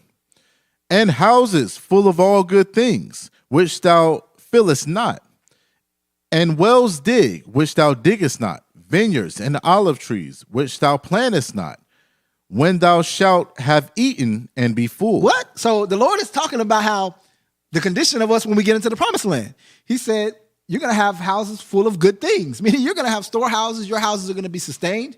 You're not going to lack anything. You're going to have houses full of good things. It says, which thou fillest not, meaning what? You didn't fill these things. These things came from me. I was allowed to take the things from the other nations and give it to you as a people. So now you're sustained. It says wells digged, meaning what do you get out of a well? You get water. I'm going to tell you, I have land that needs a well, but guess how much that well is going to cost? That well is going to cost at least 25 grand. Do you think I got 25 grand just to put into that well right now? I wish I did, because then I would be closer to being out there and being able to do more, because you need the well to what? Be able to have crops. Otherwise, you're going to have to set up, a cistern where you got to depend on rain, but that's got to come from the Lord. So if I say, hey, I want to do my garden out there on the land, but I don't got my well, and I set up a cistern and the Lord is like, I'm not going to let it rain. I'm not going to have nothing for my garden, so I'm not going to be able to be sustained. So the Lord is saying, hey, you're going to have wells that you didn't even dig. So now you can have drinking water and you can have water for irrigation. Read on. Verse 12. No. Oh, okay, vineyards and right? Meaning what? Now he's going to set up those vineyards and olive trees. Like I said earlier, the Lord is going to put the trees there where you could just go out and you could go get something off the olive tree. You could go get something off the apple tree. You can go get a papaya. There's one video I watch on YouTube. It's like a short. I think the guy lives in Brazil. And he be coming up with all kind of just amazing fruits that you ain't never seen before. Like, what kind of fruit is that? He opens it up. He'll tell you what the taste is like, what the color is like, and all that. I'm like, man, I wonder if that's what the Garden of Eden was like. I'm telling you, these are some things I ain't never seen in my life. Never even thought about that would be a fruit. Wouldn't even, if I saw it, I wouldn't even think it was something to eat. I'm like, you took a risk eating that. I don't know how you did that. But these are the things that the Lord would establish for us. But we was rebellious and, took it of no thought, right? It says, which thou plantest not, when thou shalt have eaten and been full. Meaning God was giving these things so we could eat and be full. But now we don't have these things, and we eat and we consume and we consume and we consume and we consume, and we're never full. That's a curse upon us. So again, take stock of where you at in Babylon, in America, and think, are you really living out a blessing or are you living out a curse? Because you're not full. You're not sustained. All right, verse 12. Then beware, lest thou forget the Lord, which brought thee forth out of the land of Egypt from the house of bondage. So y'all remember when I said we did this to ourselves, right? The reason why we're eating the defiled bread, the reason why we're going through what we're going through is because we did this to ourselves. Why? Because we forgot the Lord. Anytime we get that abundance, we get to doing good in life, where our income tax check comes, then you start seeing brothers showing up to the Sabbath. Like, hey, bro, where you been at? it's February, you know, he's showing up for the Sabbath because he got his income tax. We calling off from work. Yeah, I ain't coming in today. My check came. That's the same how we be dealing with the Lord. Like, yeah, I'm good, Lord. I ain't sending up no prayers. I ain't doing no work for you. Okay. You think you straight? Yeah. All right. Imagine when you ain't got no healthy vegetables for you. Imagine when your kids need these nutrients and now you're not giving them the nutrients and now they suffering. And then now when I had these people knock on your door and start questioning you about your child, what you going to do then? You going to then pray to me then? I may give you mercy at that point or I may not. We got to think about that. We got to check ourselves and we got to really understand how the Lord really wants to bless us, but we have to actually depend upon him and actually acknowledge him. Like when we went over the class about leadership and things of that nature, and I gave you the example about, you know, even a father, you want to acknowledge your father because he's the one that's going out here planting, you know, the vineyard. He's the one that has to go out there and remove all the, you know, the weeds and things of that nature, cut the trees. Now he has to do all the manual labor, right? The wife may help here and there, but it's all on the father's back. If those crops don't come, then the family gonna be looking like, hey, Dad, what's up? We got to look at the Heavenly Father the same way, like, thank you, Lord, for this. Thank you for the rain that you've given me. Thank you for the blessings that you've given me. All praises to the Most High, all right? Otherwise, he's going to leave us in pestilence, all right? Move on, let's move on, let's move on. Number 6, quick calories.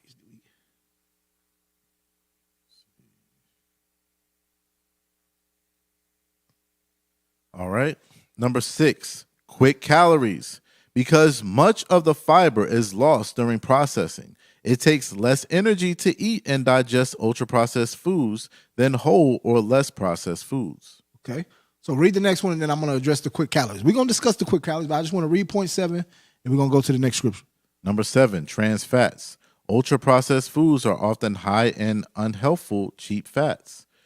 For example, they often contain refined seed or vegetable oils, which can be easy to use, inexpensive, and last a long time. So you got to be mindful, again, of the oil that's put into these food. They can be easy to use, and they last a long time, but it has an adverse effect on your body because now your body is having a hard time digesting that, all right?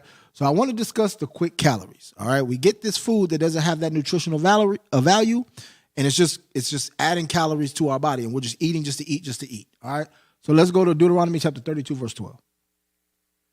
Deuteronomy chapter 32, verse 12. Because when it comes to those calories, the food is now, it's palatable, it's easy for you to chew and easy for you to swallow, right? You're not putting much work into it. A lot of times they love little children because, again, you can give I can give Absalom something that's easy for him to chew, and he's going to want that versus something that had to be cooked. It's a little bit more grainy. It's a little bit tougher. He's not going to want that. Even though it has nutritional value, it's harder for him to chew. It's harder for him to swallow, so he's going to refuse that. But if something has less nutritional value, he can eat it real quick, and then he's going to be nutrient deficient, all right? Let's go to Deuteronomy chapter 32, verse 12.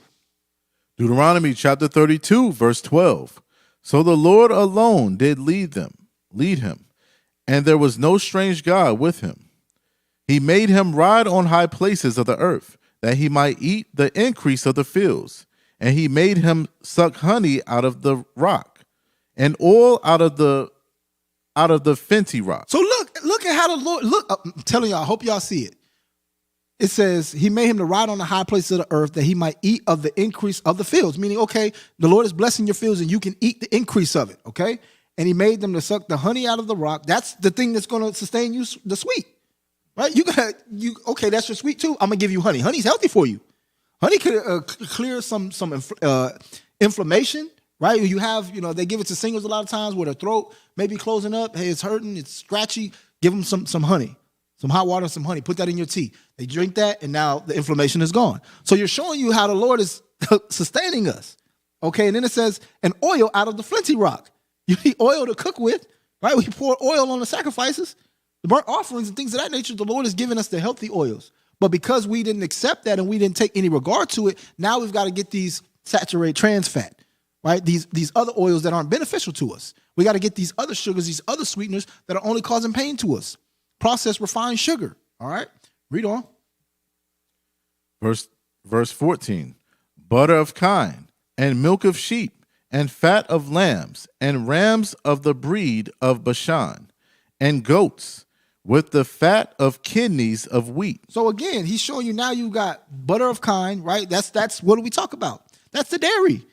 But it's healthy dairy. It's not adding all these different chemicals to it. Lord ain't doing that. You know what's coming from this sheep. You know what's coming from this goat. You know what this lamb went through because what? I gave you commandments to know what is a lamb with blemish, what is a lamb without blemish. Why? Because you had to take account of that when you were giving sacrifices. But because we don't give sacrifices no more, elder, and we don't have lambs and sheep, we don't take no regard for what our meat looks like. There's a process to it all. It all had some kind of benefit. Read on. The end of verse 14. Yeah. And thou didst drink the pure blood of the grape. The defiled blood? The pure blood. The pure blood, meaning the juice that comes from the grape, it's pure. The Lord ain't adding nothing to it. It was pure. It's undefiled. Why? Because that grape got a seed in it. You're not trying to you're not trying to juice with seedless grapes and then say, "Oh yeah, I'm juicing. It's pure." No, you ain't got no nutrients. Right. That grape don't got no seed. So again, I hope y'all are seeing how the Lord was like, "I'm gonna sustain y'all. I'm gonna give y'all the things that you need." Read on. Verse 15. But Jeshurun waxed fat. So Jeshurun is another name for Israel. Read on. And kicked. Thou art waxen fat. Thou art grown thick. Thou art covered with fatness. So again, you getting pumped up because I'm sustaining you. Now you done got fat.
All right, shalom, Israel. Thank you.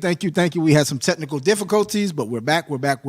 Again, like, share, comment on the class. Today we're discussing America, the land of defiled bread, how greed, gluttony have contributed to the destruction of our nation. All right. So we've been going over, just some, different things that are put into our food, like processed food, the removing of the grains, the nutrients from our food, and how that adversely affects us, okay? What we're discussing in Deuteronomy, the 32nd chapter, was how the Lord has sustained us, right? He gave us honey, he gave us oil, he gave us kine, meaning different animals, and that was used, right? He gave us the pure blood of the grape, meaning nothing that was defiled, right?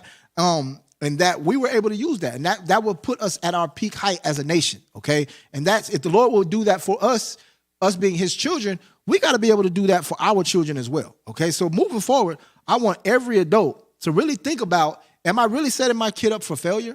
Am I really molding or imitating the Most High God? Because the Most High God cares about our meat and our diet.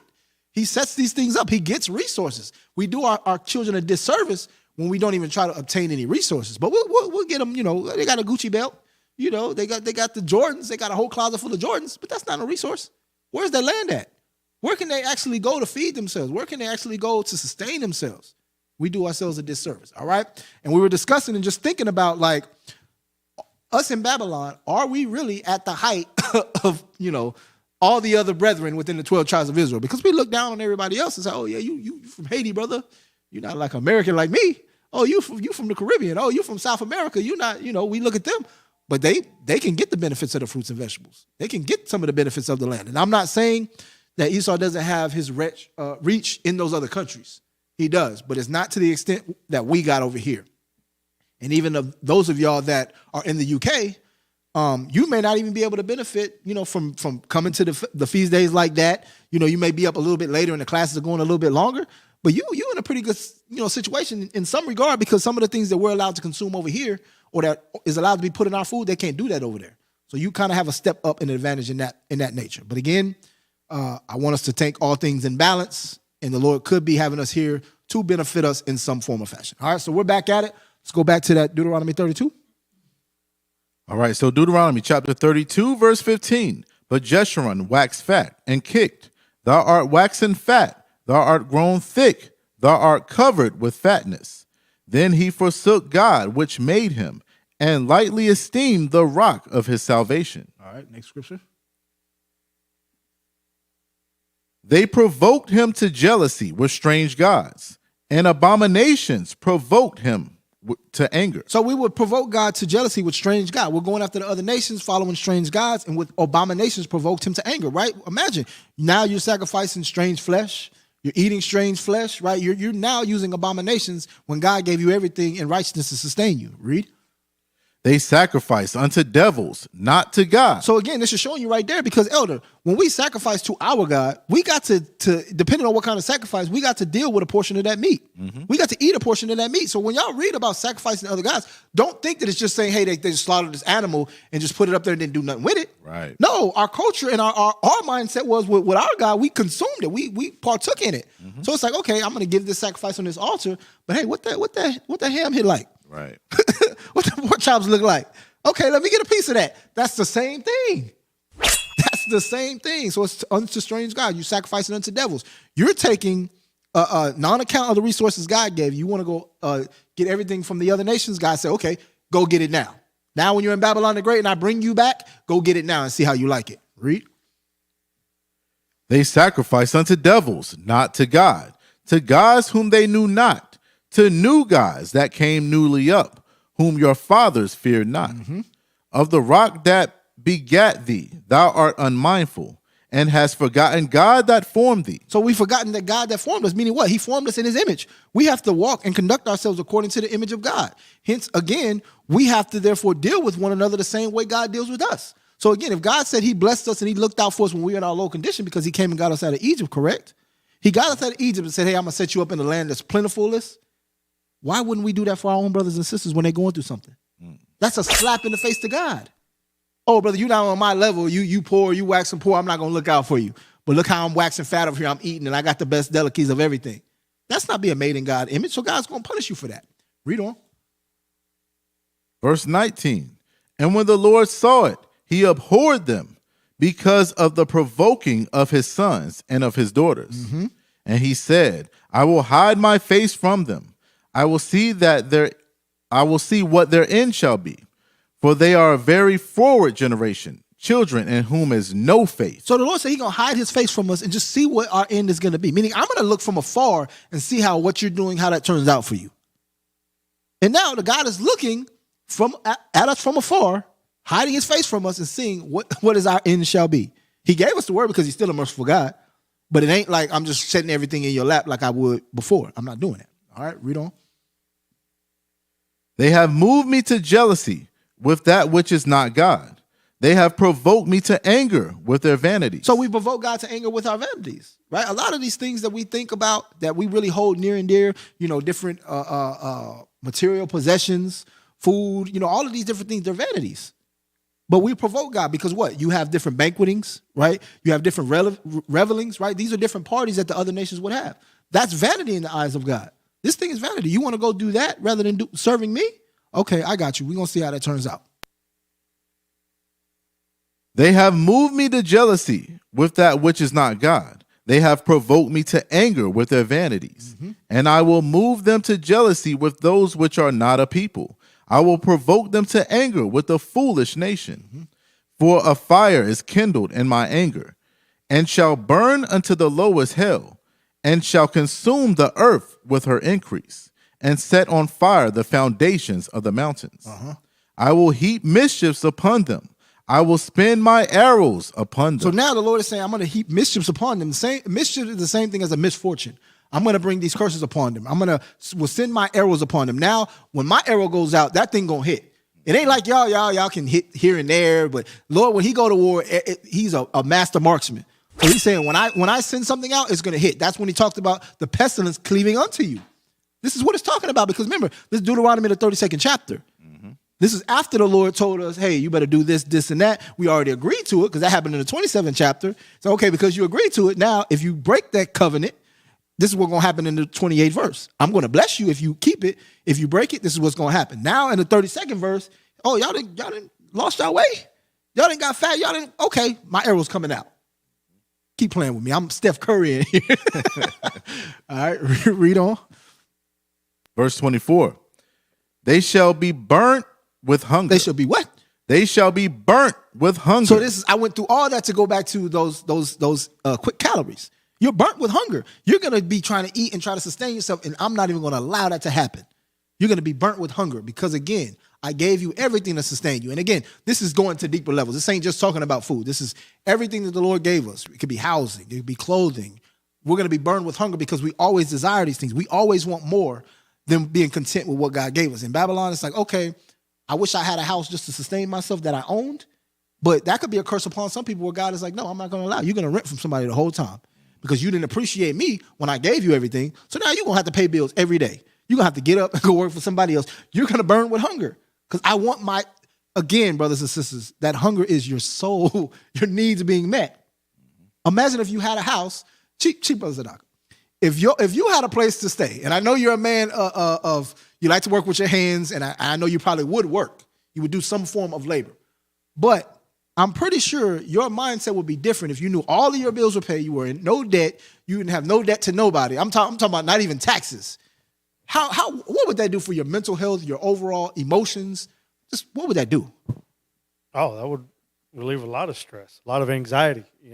That would be a definite help for my mind. Absolutely. That's why the Lord is saying you shall burn with hunger because you're going to want to be filled. You're going to want to be sustained. You're going to want to be at peace. You're going to want to be. I hope y'all see now how the correlation between the nutrients God puts in your food when you eat it. It gives you that thing that you need, and now your hormone levels, your emotions, you're calm and you're at rest. God is saying the same thing. I gave you everything to keep you calm and at rest. But because you're out of balance, you're not keeping the commandments properly, you didn't wax fat, meaning what? You're overly eating, so now your hormone levels is off. You're going to always be hungry. You're going to always desire things that are never going to fulfill you. Never going to fulfill you here in Babylon. And that goes into, and I'm going to give a mercy, Elder. I'm going to do a part two. I got to do a part two. We got a lot more to cover. But even going into the greed and the excess in America, there's a culture that's shown when you get on social media that you got to keep up with the Joneses. You got to keep up with the Joneses, so you're never going to have that satisfaction. You'll always be hungry. Oh, this brother got $1 million, but now this other influencer is saying, unless you got 10 million, you ain't nobody. And this other dude over here saying, unless you got 100 million, you ain't nothing. Well, dang, I'm just trying to get $1 million. So you're never full. But if we was under the Lord, we would have that feel. But that's a curse poured upon us. All right, so let's move on. We're going to go a little longer. Let me check this. Yeah, we'll go a little longer. Verse 24. They shall be burnt with hunger and devoured with burning heat and with bitter destruction. I will also send the teeth of beasts upon them with the poison of serpents of the dust. All praises. Okay, so now I want to go to Isaiah chapter 3, verse 1. All right, so now we're going to get into Isaiah chapter 3. All right. When you read Isaiah, the 3rd chapter, the Lord will prophesy through Isaiah how he would take away the stay of bread and water from us. Okay. And I want to show you these things because, again, we read in the scriptures about, the famines, we read about sieges, and we don't really think about the progression that leads up to that thing, right? It's a progression, right? The Lord can do a famine in different ways, right? You read about that in Genesis, right, with Joseph, right? The 7 years of famine. He gave them ability to get the excess, store it up, but then it was coming at a time where you weren't going to have it. But you got to imagine, it kind of probably slowly just dwindled down to where it's like, okay, now we don't got the grain like we used to. All right, so I want to show you that in Isaiah. Let's go to Isaiah chapter 3, verse 1. Isaiah chapter 3, verse 1. For behold, the Lord of hosts, doth take away from Jerusalem and from Judah the stay of the shaft, the whole stay of bread, and the whole stay of water. So you got to think about this, right? The whole stay of staff, the Lord is taking away our protection. He's taking away the thing that's going to sustain us, the whole stay of bread. I'm taking away your ability to have a storehouse of bread to where now you are the grocery store. I'm taking that away. I'm taking it away from you. I'm taking it away from your brother. I'm taking those things away from you as a nation. Now you have to depend upon others. That is our condition now. We have to depend upon others, okay? And the whole stay of water, meaning now you don't have cisterns, right? Again, like I said earlier, you don't have the well. You don't have the cisterns. These were things that were natural. We got to read in the scriptures. This is how, Jacob meets his wife. You got to read, okay, they're at the well. Moses, I think he met his wife at the well. Now you got to think about these things. Why? Because that's what you needed to sustain yourself. But now we got to wait on the Ozarka man. We got to wait on the mud district. Make sure you pay your water bill. Imagine that. You got to pay for water, something that comes out of the earth. You paying for, again, and I've had conversations with brothers about this. Going back to the work situation. We work for a lot of things that God has already given in the earth that you just need to sustain yourself. A lot of us are working these 6-figure jobs, or whatever the case may be. Those are for luxuries because you want a big house. You don't need that to sustain yourself. You don't even really need that to live a comfortable life. You just want this because that's what have been shown you. You got a cell phone bill. You work, okay, we gotta communicate with each other. But if we had a community and we worked amongst each other, I really don't need to communicate with you outside of, we'll see each other on the Sabbath. Right. I'll come walk over to your house and talk to you. But because we deal in this society, okay, it has its purpose. Cable, all of these different things, you work to pay bills to somebody else for things that don't even sustain your life. But we say we free? No. You in some form of captivity. It just depends on what your relationship is with the Lord on how he allows you to stay that far in it. Because you could kind of Lord could be looking out for you. We're like, oh, you good. Just, you got to pay these taxes though. All right, let's go to the next verse. Isaiah chapter 3, verse 6. When a man shall take hold of his brother of the house of his father, saying, Thou hast clothing, be thou our ruler, and let his ruin be under thy hand. So now he's saying, you're gonna come to your brother, right? That is of the house of your father, meaning y'all blood related. He's saying, hey, you have clothing. You got clothing for yourself because a famine is not only just about food. A famine is about clothing as well. Because what? A lot of these textiles, it comes from different crops. Right. So you got to be able to have crops to be able to clothe yourself. You got to have animals, like I said earlier, for the wool. It says, you be our ruler. I mean, now you're setting your brother up because now you have some kind of grace with the Lord because your house is straight. You be our ruler. You tell us what needs to be done.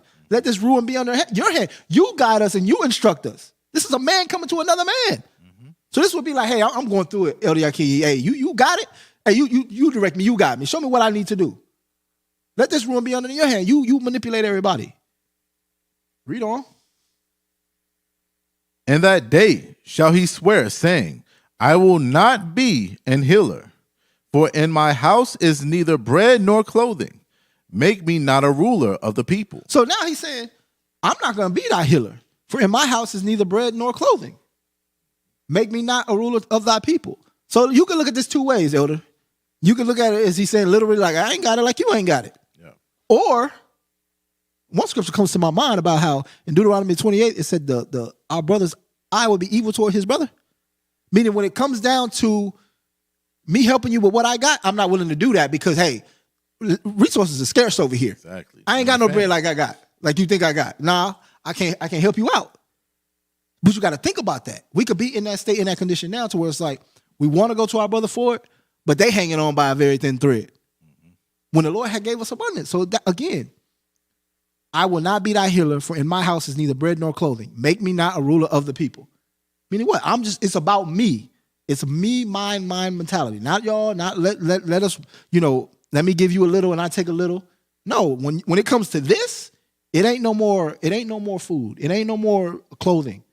If I give you everything I got, we all gonna starve. My family is over here, so we gotta we gotta be able to look at it from all angles, Elder. Mm-hmm. We'll look at it and be like, that brother's wicked. But again, we all in that condition. Absolutely. Because of your sin, and the reason why I'm saying it like that is because your sins can affect everybody else. Because now me as your brother, I have to make a choice between you and my family. And I'm maybe not doing it in a wickedness. Right. But you being in sin, that's why he's saying, hey, nah, I ain't got it. Read on. Verse 8. For Jerusalem is ruined, and Judah is fallen, because their tongue and their doings are against the Lord, to provoke the eyes of his glory. Mm-hmm. So they're coming to their ruin. Read verse 9. The show of their countenance doth witness against them, And they declare their sin as Sodom. They hide it not. I got something. Chief Brothers Adaka, and you brothers in the chat. When it says they declare their sins as Sodom, what is that talking about? Put it in the chat if you know it. They declare their sins as Sodom. I'm gonna see something. I'm gonna see where brothers' minds is at. Let's see where their brothers' minds is at.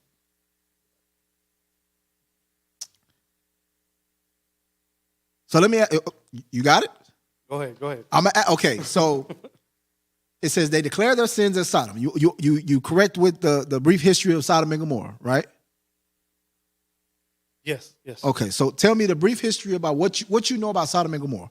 What was their characteristics? They were living in sin, obviously because of the homosexuality between men and women, and just being heathens, practicing heathenism. Okay, so living in sin, okay, being heathens, practicing heathenism, right? And we'll say, okay, the homosexuality, right? I want brothers.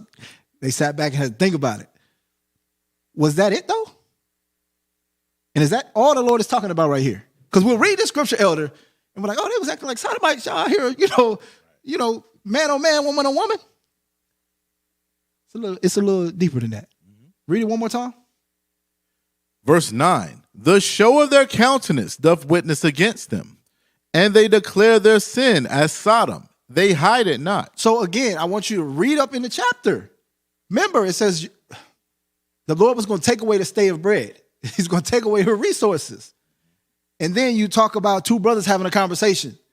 And one brother says, you got it, bro. Help me out. The other brother says, no, it ain't in my house. I don't got it. Now, I explained it two different ways. One is he really don't got it. And he's like, no, I don't got it. The other way is he has it, but he ain't trying to give it to his brother. So then you go and says they show their countenance. The show of their countenance does witness against them.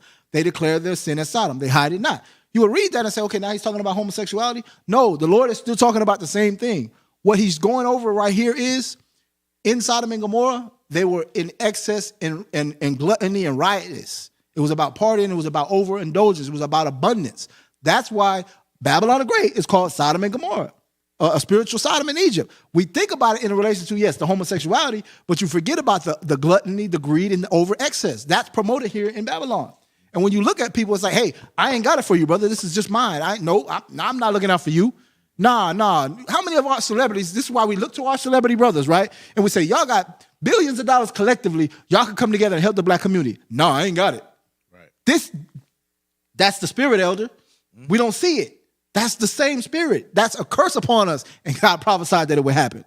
Exactly. I mean, he talks about being lovers of yourself, in the New Testament. And that's what it is. You have what you have. But when it comes to be a certain time where, you may have to be charitable, you like, nah, because that means that I'm going to have less if I give it to you. I don't want that, But look, elder, absolutely. And they think, hey, you stretch that, elder. I mean, you stretch that, deacon. That ain't what it's talking about. It's talking about they sin in Sodom. Okay. Let's go to, let me see. Were we done with that? Yeah. Let's go to Ezekiel chapter 16. We're going to look in Ezekiel, the 16th chapter. Ezekiel chapter 16, verse 48. As I live, saith the Lord God, Sodom thy sister have not done. So when you read Ezekiel, the 16th chapter, starting from the first verse, it goes into the Lord, how he took us out of Egypt, and he really put us up in royalty. When you really look at the nuances, talk about how he gives us clothing, he swallowed us, he did everything, like from us being newborns all the way to just growing up. Then he's getting to a point where now he has an ought with Israel because we went against him. Now he's going to start calling us heathens. He starts saying, hey, your mama was a Hittite. Your dad is this. Y'all not a part of my household. Yeah. So now he's talking about Israel. He's saying, Sodom, thy sister have not done. So now he's relating Israel to Sodom. Okay, read on. She nor her daughters, as thou hast done, thou and thy daughters. Behold, this was the iniquity of thy sister Sodom. So now it says this was the iniquity of thy sister Sodom, meaning this is what was going on in Sodom. Read on. Pride. So they had that prideful spirit, meaning what? I don't even know if I can say. Anyways, the pride festivals that they have, that's the homosexual part right there.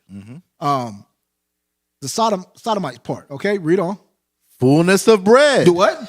Fullness of bread. Fullness of bread, meaning you have gluttony, you have greed, you have excess. You've gotten the fullness of bread, meaning what? Now you've waxed fat. You're doing things that are going against God because what? look at, we're America. We're so great. We got everything here. So we're not looking to know God. We are God. It's fullness of bread. The same thing that was done in Sodom back then is done in spiritual Sodom. Read. An abundance of idleness was in her and her daughters. Abundance of idleness, meaning you just kick back. Everybody, what happens when somebody gets social media fame? Everybody now, they got they cameras out. Y'all used to work regular jobs, and now y'all got abundance of idle. You got idle time because what? You got abundance of resources through greed. But that's a sin. It's going to cause you. Idleness teaches much wickedness. This was the sin of Sodom, which the same was the sin of Israel. That's why it said you are as Sodom. Their countenance does witness as Sodom. You're doing these things. You have pride. You've gotten the fullness of bread because we read about that in Deuteronomy, the 32nd chapter or the 6th chapter. Talked about how Jeshurun waxed fat. You got the fullness of bread, right? Now you got the abundance of idleness. You have idle time. This lesson was also shown during the time of Solomon. Because what? Solomon was at the height of the nation of Israel. There was no wars during his time. He had an abundance of resources. But what? Now he had idle time to go in this book. He had to go in that. He learned all of these different things. And he said it's vanity. Same thing happens with us. We get this abundance and then we go off. All right.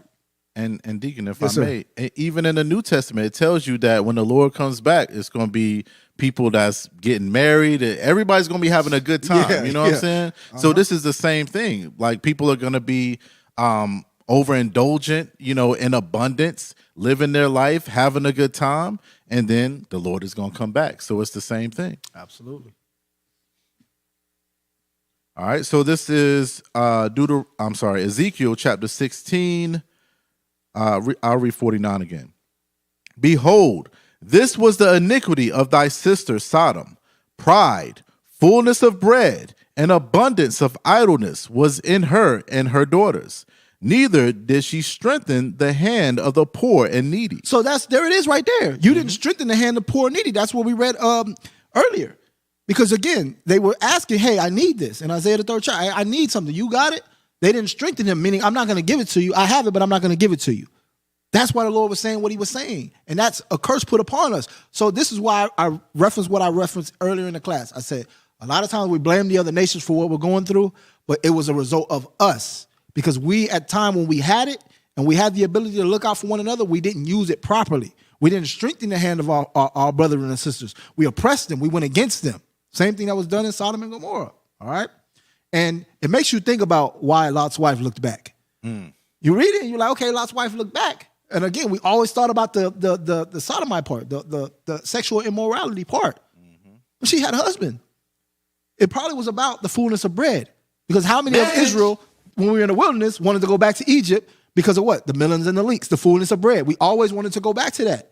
So she was looking like, nah, I ain't trying to leave what we got going over here to go to the wilderness. To get nah. And then abundance of idleness. I got time. Oh, if we go out here in the wilderness, you're going to put me to work. Lot, no, I'm not getting out here with no sheep. No, I want to stay. She looked back and the Lord turned her into a pillar of salt. That happens to some of y'all. No, honey, I heard what the deacon said in this class, but it's cool if we eat the processed foods. I'm not trying to spend hours in the kitchen. Nope. I'm not trying to do that. Nope. We get to save extra money by buying this processed food. We ain't got to spend money on the organics, so we can have money you can buy me bags and shoes and take me on trips. You want the excess of bread. Right? No, he don't even know what he's talking about. He don't know what he's talking about. He ain't no doctor. He's not a nutritionist, and I'm not. Go do your research for yourself. I just know what the scriptures say, and I know the research that I've done, and hey, you take it for what you will. But these are the things. Your sin is going to show your countenance, and it's going to be as Sodom. All right, read the last verse. Verse 50. And they were haughty and committed abomination before me. Therefore I took them away as I saw good. He took them away as he saw as good. God sees certain things as good. He's going to take you away. Say, I think it's good for you that you spend a time over here in timeout. I think it's good that you go stand in the corner. I think it's good that you give me your tablet. I think it's good that you take these things away because obviously you done forgot who you talking to. You done forgot who you dealing with. We forgot the God that we serve or we claim to serve. He going to check and pull our cards. Let's go back to Isaiah the 3rd chapter because now it's going to start bringing things home as you begin to study and understand why the Lord said this about our women. Isaiah chapter 3, verse 17. Therefore the Lord will smite with the scab of the crown of the head of the daughters of Zion, and the Lord will discover their secret parts. So remember, it talked about there being a famine in the land, and now he's saying he's going to smite with the scab the crown of the head. So one thing that you got to understand when it comes to famines and lack of food is you begin to start having hair loss. Because why? Who knows the answer? Post it in the chat. Why would you start having hair loss when it comes to famine? And if you got the answer, Chief Brother Zadaka, feel free. I would say for the lack of nutrients. Exactly. That's the answer right there, because you lack nutrients. You're beginning to be malnutrition. So now your body, it's not growing. Things are not growing properly. Because remember what we talked about when we read the definition of food. It's things that are used for you to absorb and live and grow. You're not absorbing anything for you to grow. So again, even when you think about smiting the scab, the crown of the head, daughters of Zion, you have even now in the modern day, women get fibroids. That can cause you to have alopecia. You could start losing your hair. Why? Because that can come from the things that you're putting in your body, the things that you're consuming, the things that you're eating. So you wonder why you don't have long flowing hair. And now you got to go down to Moab shop. You got to go get the Brazilian weave. You got to put that in your hair. Change your diet. Maybe if you change your diet, now your nails will be healthier, right? You always constantly going to the nail shop to get your nails done because they keep breaking. But imagine, sister, if you could grow your natural nails and you don't have to get no synthetic nails put on. You could just paint your own nails. But the reason why you can't do that is because you're being cursed by God. Because of your haughtiness, because of the sins and the things that you do. Got to change it. Read on. Verse 18. And that day the Lord will take away the bravery of their tinkling ornaments about their feet, and their calls, and their round tires like the moon. So you're going to put your little jewels on. You know how women be getting dialed up. He says you're going to take away the bravery of that. Why? Because you would do this to go out and show yourself off, right? Scriptures talk about how our women are the most beautiful women upon the face of the earth. But you're not doing that now because I'm not going outside with my head looking like this. How many times, Elder, has you heard a sister say that? I'm not going, no, I can't go. Yeah. I got to get my hair done. No, we can't go on a date today. I got to get my hair done. I can't go out. Yeah. Or they go to they go to Walmart and they get in the sweatpants, right? They got the rollers in their hair, they got the shower cap on their head, and they trying to get in and out. Yeah. Or what they do now is, now that they got older kids, they put up to, hey, you go in the store and get me what I need up out of there. But before you had the bravery, I mean, you could get drawed up, you could get dressed up and go out the house and it was nothing. But you don't have that now, so you're gonna fall back. Read on. The chains and the bracelets and the mufflers, the bonnets and the ornaments of the legs and the headbands and the tablets and the earrings. So again, this is showing you how dolled up our women actually got. And it wasn't in vanity. Now, some of it was, and that's one of the results of why they're going through this. But in righteousness, the Lord, because he talked about this in Ezekiel 16 chapter. These things he gave us, that's a royal look. But if you're going through a famine, if your diet is off, if you're suffering some kind of disease within your body, you're not going to want to get dolled up and go out nowhere in public. All right? Read on. The rings and the nose jewels, the changeable suits of apparel, and the mantles and the wimples and the crisping pins. Okay. The glasses and the fine linen and the hoods and the veils. All right, so they had the hoods, the veils, they had all those different things, different head wraps. They was fashionable. These women was bad. Read on. And it shall come to pass that instead of sweet smell, there shall be stink. So instead of sweet smell, there should be stink. Why? Because now your body, because you putting these bad things in it, the defiled breads, right? You may be lacking nutrients. That's what I talked about earlier. Now you're having body odors, right? You have certain women where now they have, remember I talked about funguses and mildews in Deuteronomy? That's those vaginal, different vaginal diseases that they have. All right, yeast infections and things of that nature. Instead of sweet smell, there should be stink. And a lot of that could stem from what you put in your body, what you eat. All right, read. And it shall come to pass that instead of sweet smell, there shall be stink. And instead of a girdle, a rent. And instead of well-set hair, baldness. And instead of a stomacher, a girding of sackcloth. And burning instead of beauty. So they've fallen so far. So you got to look at this, sisters, because us as brothers, we can look to, our forefathers, the Maccabees. We can look to King David. And we can imagine, like, you had 300 mighty men. Like, you fought a lion and a bear. You was not, like, out here with your stomach like this. You was, like, I imagine, like, they was just stout. Like, they was, built. They was, they looked healthy. So y'all got to look and think about the same thing as y'all's foremothers. Like, what are our condition now versus what they were then? That's why when some of the prophets were able to see what we would look like today, they were like, I don't want to be around in that day. Because again, it's so normalized to us how we look, elder. And again, this is a reflection for everybody. This is not no body shaming or anything. This is where you have to begin to look and say, we're made in the image of God. When people look at you and say you're an Israelite, as a man, do you feel like you mirror the image of God? God is the perfection of beauty. And then our women, they're made in the image of the man. So a lot of times us as men, our women can be a result of how we act. What we allow. Remember, again, it's like, hey, you the woman, you go do the cooking like the Proverbs 31 woman, but how many of you men actually tell your wife what she can and can't bring in the house?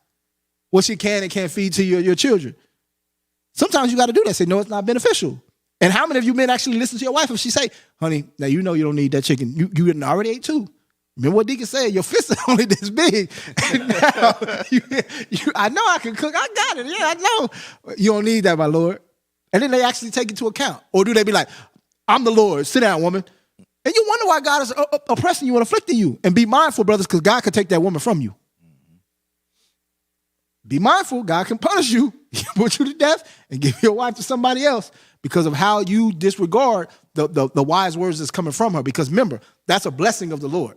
The same way he would give a wicked woman to a wicked man, he gives a righteous woman to a righteous man. And that's the next class I'm going to go over. But I had to touch on this topic today, all right? So I want you to think about that. Read on. Verse 24, and it shall come to pass that instead of sweet smell, there shall be stink. And instead of a girdle, a rent. And instead of well-set hair, baldness. And instead of a stomacher, a girding of sackcloth. And burning instead of beauty. So again, instead of getting dressed up, you're going to put sackcloth on you because what? Now you want to hide it. You want to hide how you look. You want to hide your figure. You want to hide your shape. And I'm not saying in the past they were doing it in an immodest fashion. Again, they just understood their beauty. And it's like anytime we get depressed, we go through things, even as men, it's like, man, no. Give me the exhale. You see brothers when they be working out, then they got, hey, bro, you got on a medium shirt now. He's proud of his gains. You know what I'm saying? Like, okay, his shirt's a little bit tighter and stuff like that. But okay, I'm going to use one brother for an example. I'm just using you as an example, Chief. I got to do it. But imagine if Chief Teacher Elijah stopped working out. Yeah. You think he going to come with, the fitted shirts like he probably would have like a big baggy shirt on. Like, bro, what's going on? Because he going to be like, nah, you know what I'm saying? Yeah. It's the same thing. Think about that mindset. As you feel in your body, that's going to portray outside. As you feel in your mindset, that's what's going to portray outside. All right? All right. So we'll look at the next slide, and then we'll call it at the end of the class. Okay. All right. So, like I said, it's going to be a two-parter because I don't want to keep y'all here for another 3 hours. Next, Sabbath, Lord will, spare our life, or the next time I teach, we're going to get onto the part of the role in gluttony and greed. All right? So I pray that y'all got something from the lesson. I pray that we all got something from the lesson. It's something for us to meditate on and begin to apply in our lives. And again, don't freak out, Israel. Don't go in your hands and just start throwing things away. Do all things in wisdom, right? Do all things decently and in order. Definitely plan things out. One thing I'm personally doing within my household is just coming up with a diet. I may have certain things that I learned. Okay, I can put these two things together and make a meal about it. And then other things, I just got to make concessions here and there and say, okay, what ingredient is here is good and something good for me to eat and go from there. All right? But just start phasing things out. And once you phase it out, don't bring it back into your pantry or your refrigerator. Just keep it out. All right? All praises. All praises. Excellent class. Excellent class. All praise to the Most High. Definitely something that all of us need to, pay attention to and make sure that we're mindful of. Our diet is very, very important. So all praises. Let's go into some announcements. Let me share my screen real quick for this first announcement.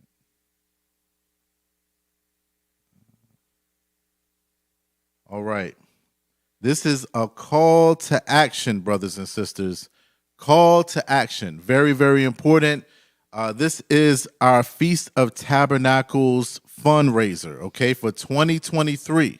All right. The reason I'm sharing this, I know y'all like, wait, Feast of Tabernacles, that's over. What's going on? Yeah, it's over. But I want y'all to pay attention to how much we raise. We raised $570. What was our goal? 6,000. When was the last time somebody donated? Last month. The reason I'm pulling this up is because some people may not know, but putting on these events costs a lot of money. And I'm not talking about hundreds of dollars. I'm not talking about $1,000, thousands and thousands of dollars. It takes a lot of money to actually put these events on, right? Anybody that was at Tabernacles, they know how much fun we had. They know how many things we did. It was an excellent time, you know, but we got to book the venue. We got to pay for food. We got to pay for, you know, brochures and all of this stuff. You know, it's so many things that we got to pay for, brothers and sisters. And we were only able to raise $570, okay? So, again, this is a call to arms for our brothers and sisters who love us, because we need to recoup some money. We need to recoup some money based off of us putting so much effort and time into Feast of Tabernacles. So if you can, please give what you can, brothers and sisters. And if we can put this in the chat. In fact, I'm going to just put it in the chat right now, and you guys can just clean it up. And as you do that, Elder, if I may, Go ahead. this shows like we're doing what they were doing in Isaiah. Yeah. Like our brother is saying, hey, you got it. We need the help to put on these feasts for you. Like, but I ain't got it. I'm just gonna keep me and my family gonna stay back. We don't even come to the event. And then not only do we not come to the event to show our face and show our, let our spirit be shown and just have that camaraderie and fellowship, we don't even contribute any funds to say, hey, at least if I can't make it, let's help make the event better for somebody else. God can judge us for that. God can punish us for that, and we got to really think about this. I hope that y'all can see, like, the Lord is not really playing like that. Get out of that fairy tale mindset, Israel, that God is just all kisses and hugs, that he's just one-dimensional, that he don't require nothing from us. He does. He took away all of the food, the things that he gave us, because we simply wouldn't help our brother that he put us around. He can take your spot in his congregation because you don't want to put forth no work, no effort. Absolutely. Absolutely. And again, this is what we were talking about last Sabbath when it comes to sacrifice. Are we saying give your last penny so that you can't pay bills anymore? No, absolutely not. We're not saying that. We know that you got to sustain yourself. We know that you got to pay rent. We know that you have bills yourself. But this church has to run as well, and if you love what we do, you love the classes, everybody's saying great class, excellent class, all praises to the Most High. Well, if that's the case, please give what you can, brothers and sisters. And if y'all can post that link again for the GoFundMe, I know it's in the marketing channel in Basecamp. It's right at the bottom. So if y'all can post that, that would be great. Brothers and sisters, please give what you can. It's very, very important.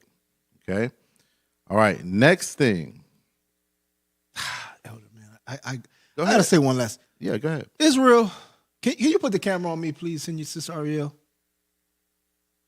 I gotta say this because it's disheartening.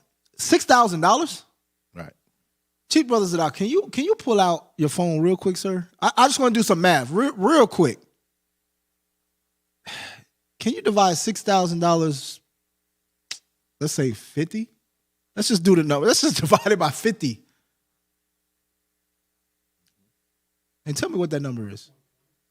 $120. $120. So 50 people. If 50 people gave $120, 70 people on right now. we could reach a $6,000 goal? Like, we can't reach a $6,000 goal? Bro, how are we going to build a nation? That was going to be my next point for sure.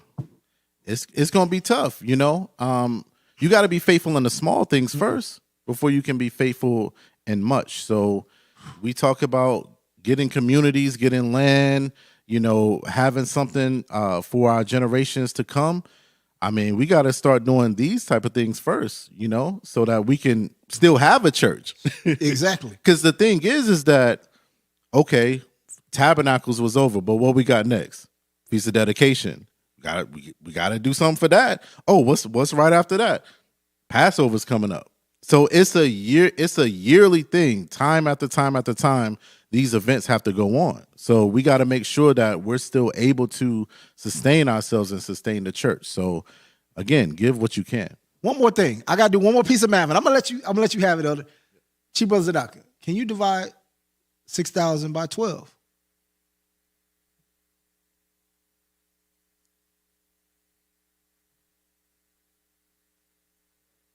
Yes. 500. So let's say a bill. You paid a bill each month. I'm just hypothetically, you paying a bill each month. Yeah. It probably costs more than $500 to keep a church running. Let alone, I know it costs way more money to keep my own personal house running, and I'm not in no commercial building or anything like that. So we couldn't even give $500 every month to reach that 6,000 goal in a year? Bro, like, how do y'all expect things to run? Like, how do you think things are going to sustain themselves? Like, that's sad, Israel. That's sad. Like, if I was from the Nation of Islam, Christianity, I would look at y'all as a joke. I would look at you as a complete joke. If any one of your family members is on here right now, you just shared it with them for the first time. Oh, you're in this thing, and y'all building better communities one family at a time, and you're trying to pull them out of the Christian church, and they see that you couldn't even reach a $6,000 goal, they're going to look at you as a joke and say, you know what, nah, I'm good, I'm standing over here. They're going to immediately go call their pastor and say, I'm coming back. Facts. I mean, like, I was almost embarrassed to share the screen. $570 we raised. Come on, man. Like, we just got to do better, Israel. And again, this is a level up. We just got to level up when it comes to this. Again, I mean, it goes back to what you were talking about in terms of the abundance. I know we all ain't got it like that, but there has to be some sort of charity that's given to the church that you love, right? So that's enough on that. But to kind of segue, all right, because there are other things that y'all can do, all right. I do want to share this as well, because this is a treat right here. All praises to the Most High. Hey, listen, brothers and sisters, we have greeting cards for the Feast of Dedication. Okay, all praises to the Most High. Hey, this is something that, you know, Israel really doesn't have. All right. Israel doesn't have greeting cards, but guess what? You know, our people and other nations have our people that are outside of this truth, and other nations do have greeting cards for Christmas, for Valentine's Day, for all of these things. But we got greeting cards now. Yeah. You know how they do. They'll be like, oh, they'll send you a Christmas card. Oh, Merry Christmas. And you'll be like, oh, man, like, come on now. You know, I told you 20 times already, I don't celebrate this. Guess what? Now, y'all can send it to them. Y'all can send Feast of Dedication cards to them. And you can say, hey, happy Feast of Dedication. Yep. They're like, wait, what's Feast of Dedication? What's going on with that? Oh, man, it's about rededicating the temple. Oh, okay, that means something. All praise to the Most High. You can send it to your brothers. You can send it to your sisters that's in the truth, okay? So all praises be to the Most High that he's allowing us to have greeting cards. You can go to achosencollection.com, and it's going to be right there on the front page. Go ahead, D. No, because that's what I was going to say. That's what I'm going to do. I'm going to send my father, my sisters, a Feast of Dedication card, because they asked me, hey, you know, what do you celebrate? And, you know, they things of that nature. But he recently had asked me, like, tell me a little bit about it. You know, I told him, you know, briefly, but I'm going to send him the card and I'm going to put scriptures in it. There we go. Give him a brief understanding. This is what it's about. So he can, you know, because he respects what I believe. He just doesn't have the understanding yet. So use it as a teaching tool as well. All praises to the Most High. And before we go to the next thing, I just want to go to a Chosen Collection real quick to show you. Let me share my screen real quick. All right. Okay. So when you go to achosencollection.com, this is what you're going to see. Right there on the front page, a feature collection, you have the cards, right? So you can go to this one right here, the New Jerusalem Feast of Dedication greeting card. You can click on it. Okay, this is, you know, what it says here. And then you have some space here to write whatever you want to write. You know, you could write something personal to your brothers and sisters, to your father, to your mother, whoever it may be that you're getting this greeting card for. All right. So you could definitely do that. You got the back of it so you can see how it looks. Okay. All praises to the Most High. You got the website on the back, so you know they could go to it. Yep. Oh, what's True Spirit of Christ? Let me check that out. Right. So hey, get one, get two, and obviously after the Sabbath, get one, get two, for your brothers and sisters, for your mother, father, and family, because this is gonna change the game. It's gonna change the game. And Elder, like I know a lot of times we don't really mention a chosen collection like that. Yeah. We'll do it in like the calls to action, but because it's the Sabbath, you know, we want to keep people's mind on, you know, not buying and selling. Yeah. But let's not forget about this. Like we have a church store that Absolutely. we all should be, you know, supporting more and more. You know, myself included. We all got to be able to support it more and more because these are the things that are going to help, you know, elevate us as a nation. Right? It's going to give us resources that in the event we need something, the church will have it to give. Absolutely. Absolutely. And just real quick, just going through it. Now, the calendars, look out for that coming soon. Okay, the 2024 True Spirit calendars. This is the 2023 calendar here, but 2024 is coming up soon. So look out for that. But we got some things on the site. You know, you got your Homeland hoodie where you got Israel. You know, you got the repent shirts. Okay, so you can tell people to repent without even saying nothing, right? Just by wearing the shirt. You got the good vibes shirt or God vibes shirt. So it's not good vibes, but it's God vibes, right? So you got a lot of different things here. Okay, you got a lot of different things. These are for the men. You got the Trust in God tee. You got the Ye Are God's hoodie that comes in white and black. Okay. And they supporting local artists too, right? Local artists. Yeah, Local artists. We got some artists that contribute to some of this stuff. So Absolutely. You got Passover mixtape. You got the True Spirit of Christ hoodie. Okay.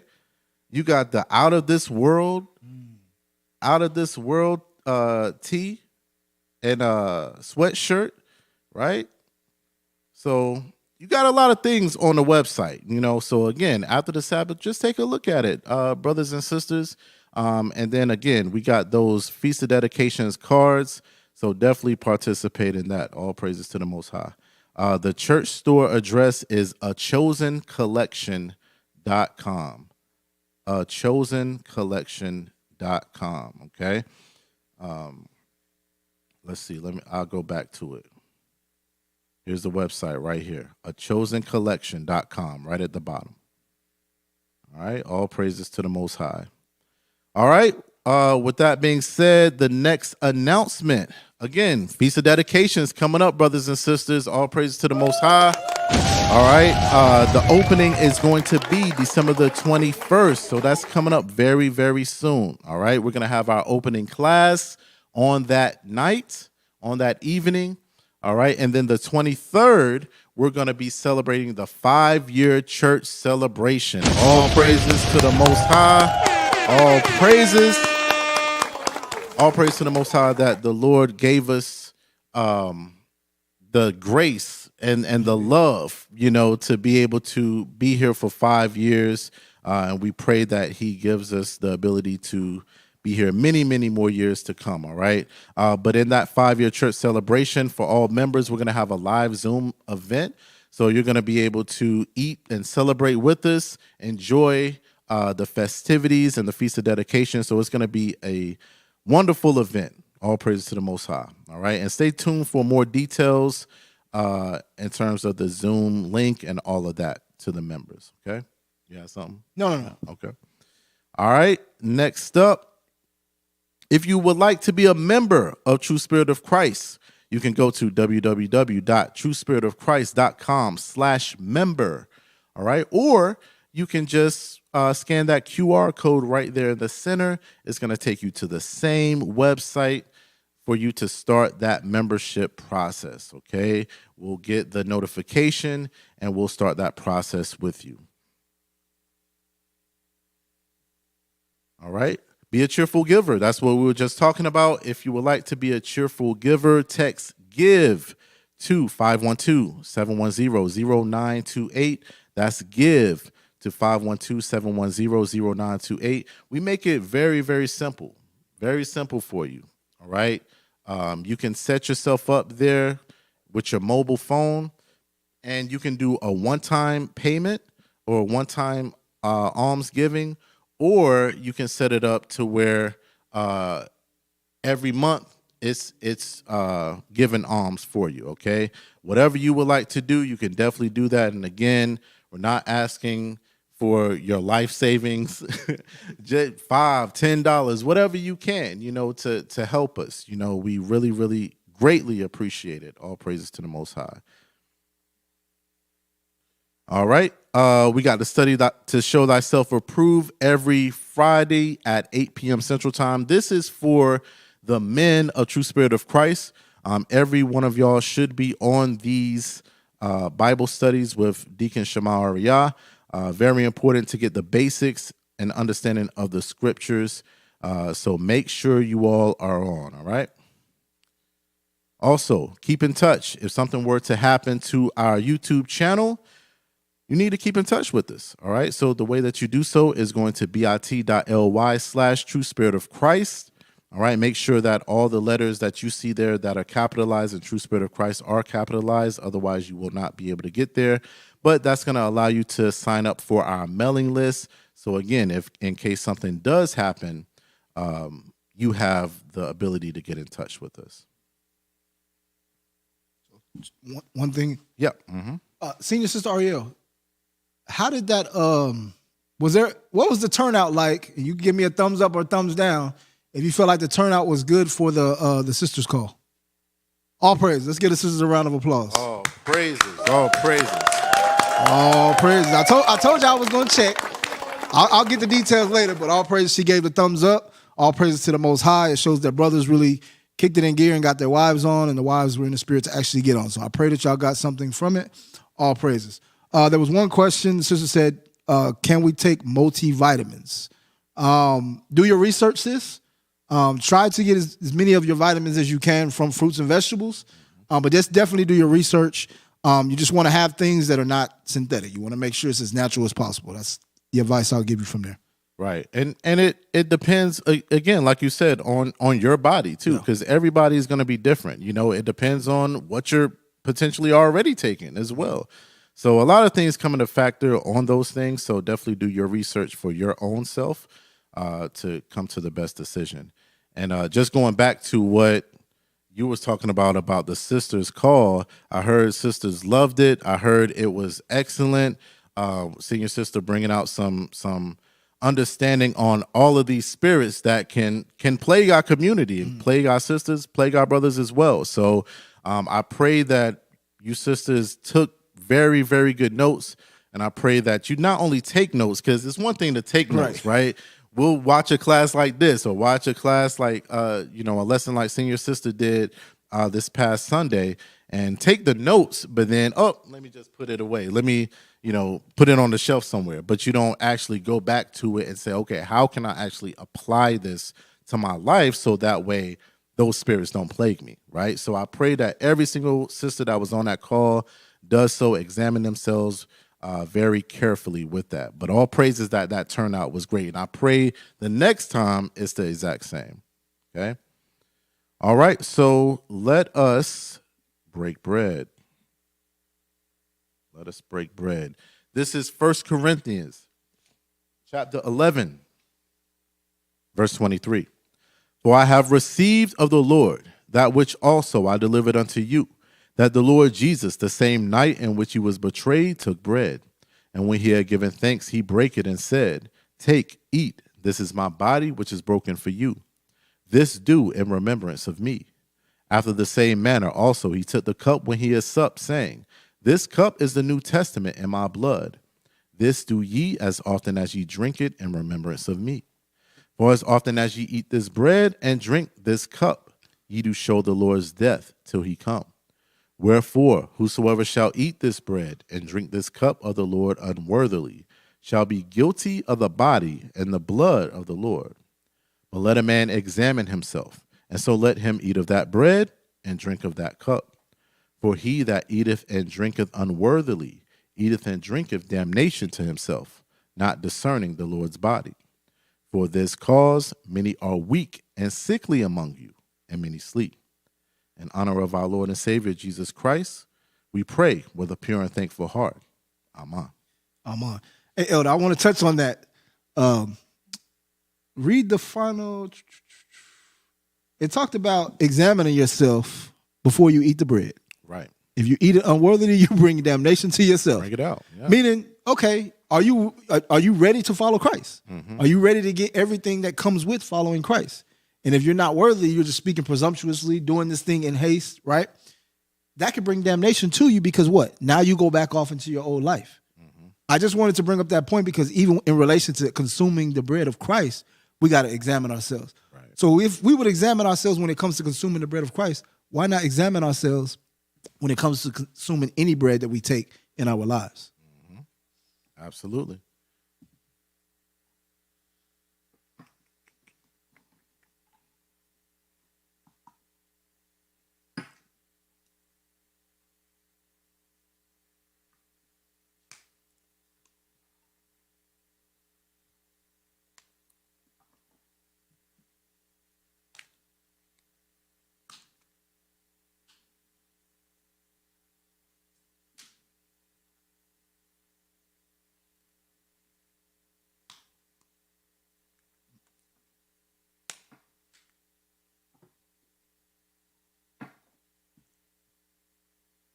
All right. All right, Israel. I thank you all for, again, joining our Sabbath lesson. Stay tuned for part 2 in the coming Sabbath. And with that, we say shalom. Shalom, Israel.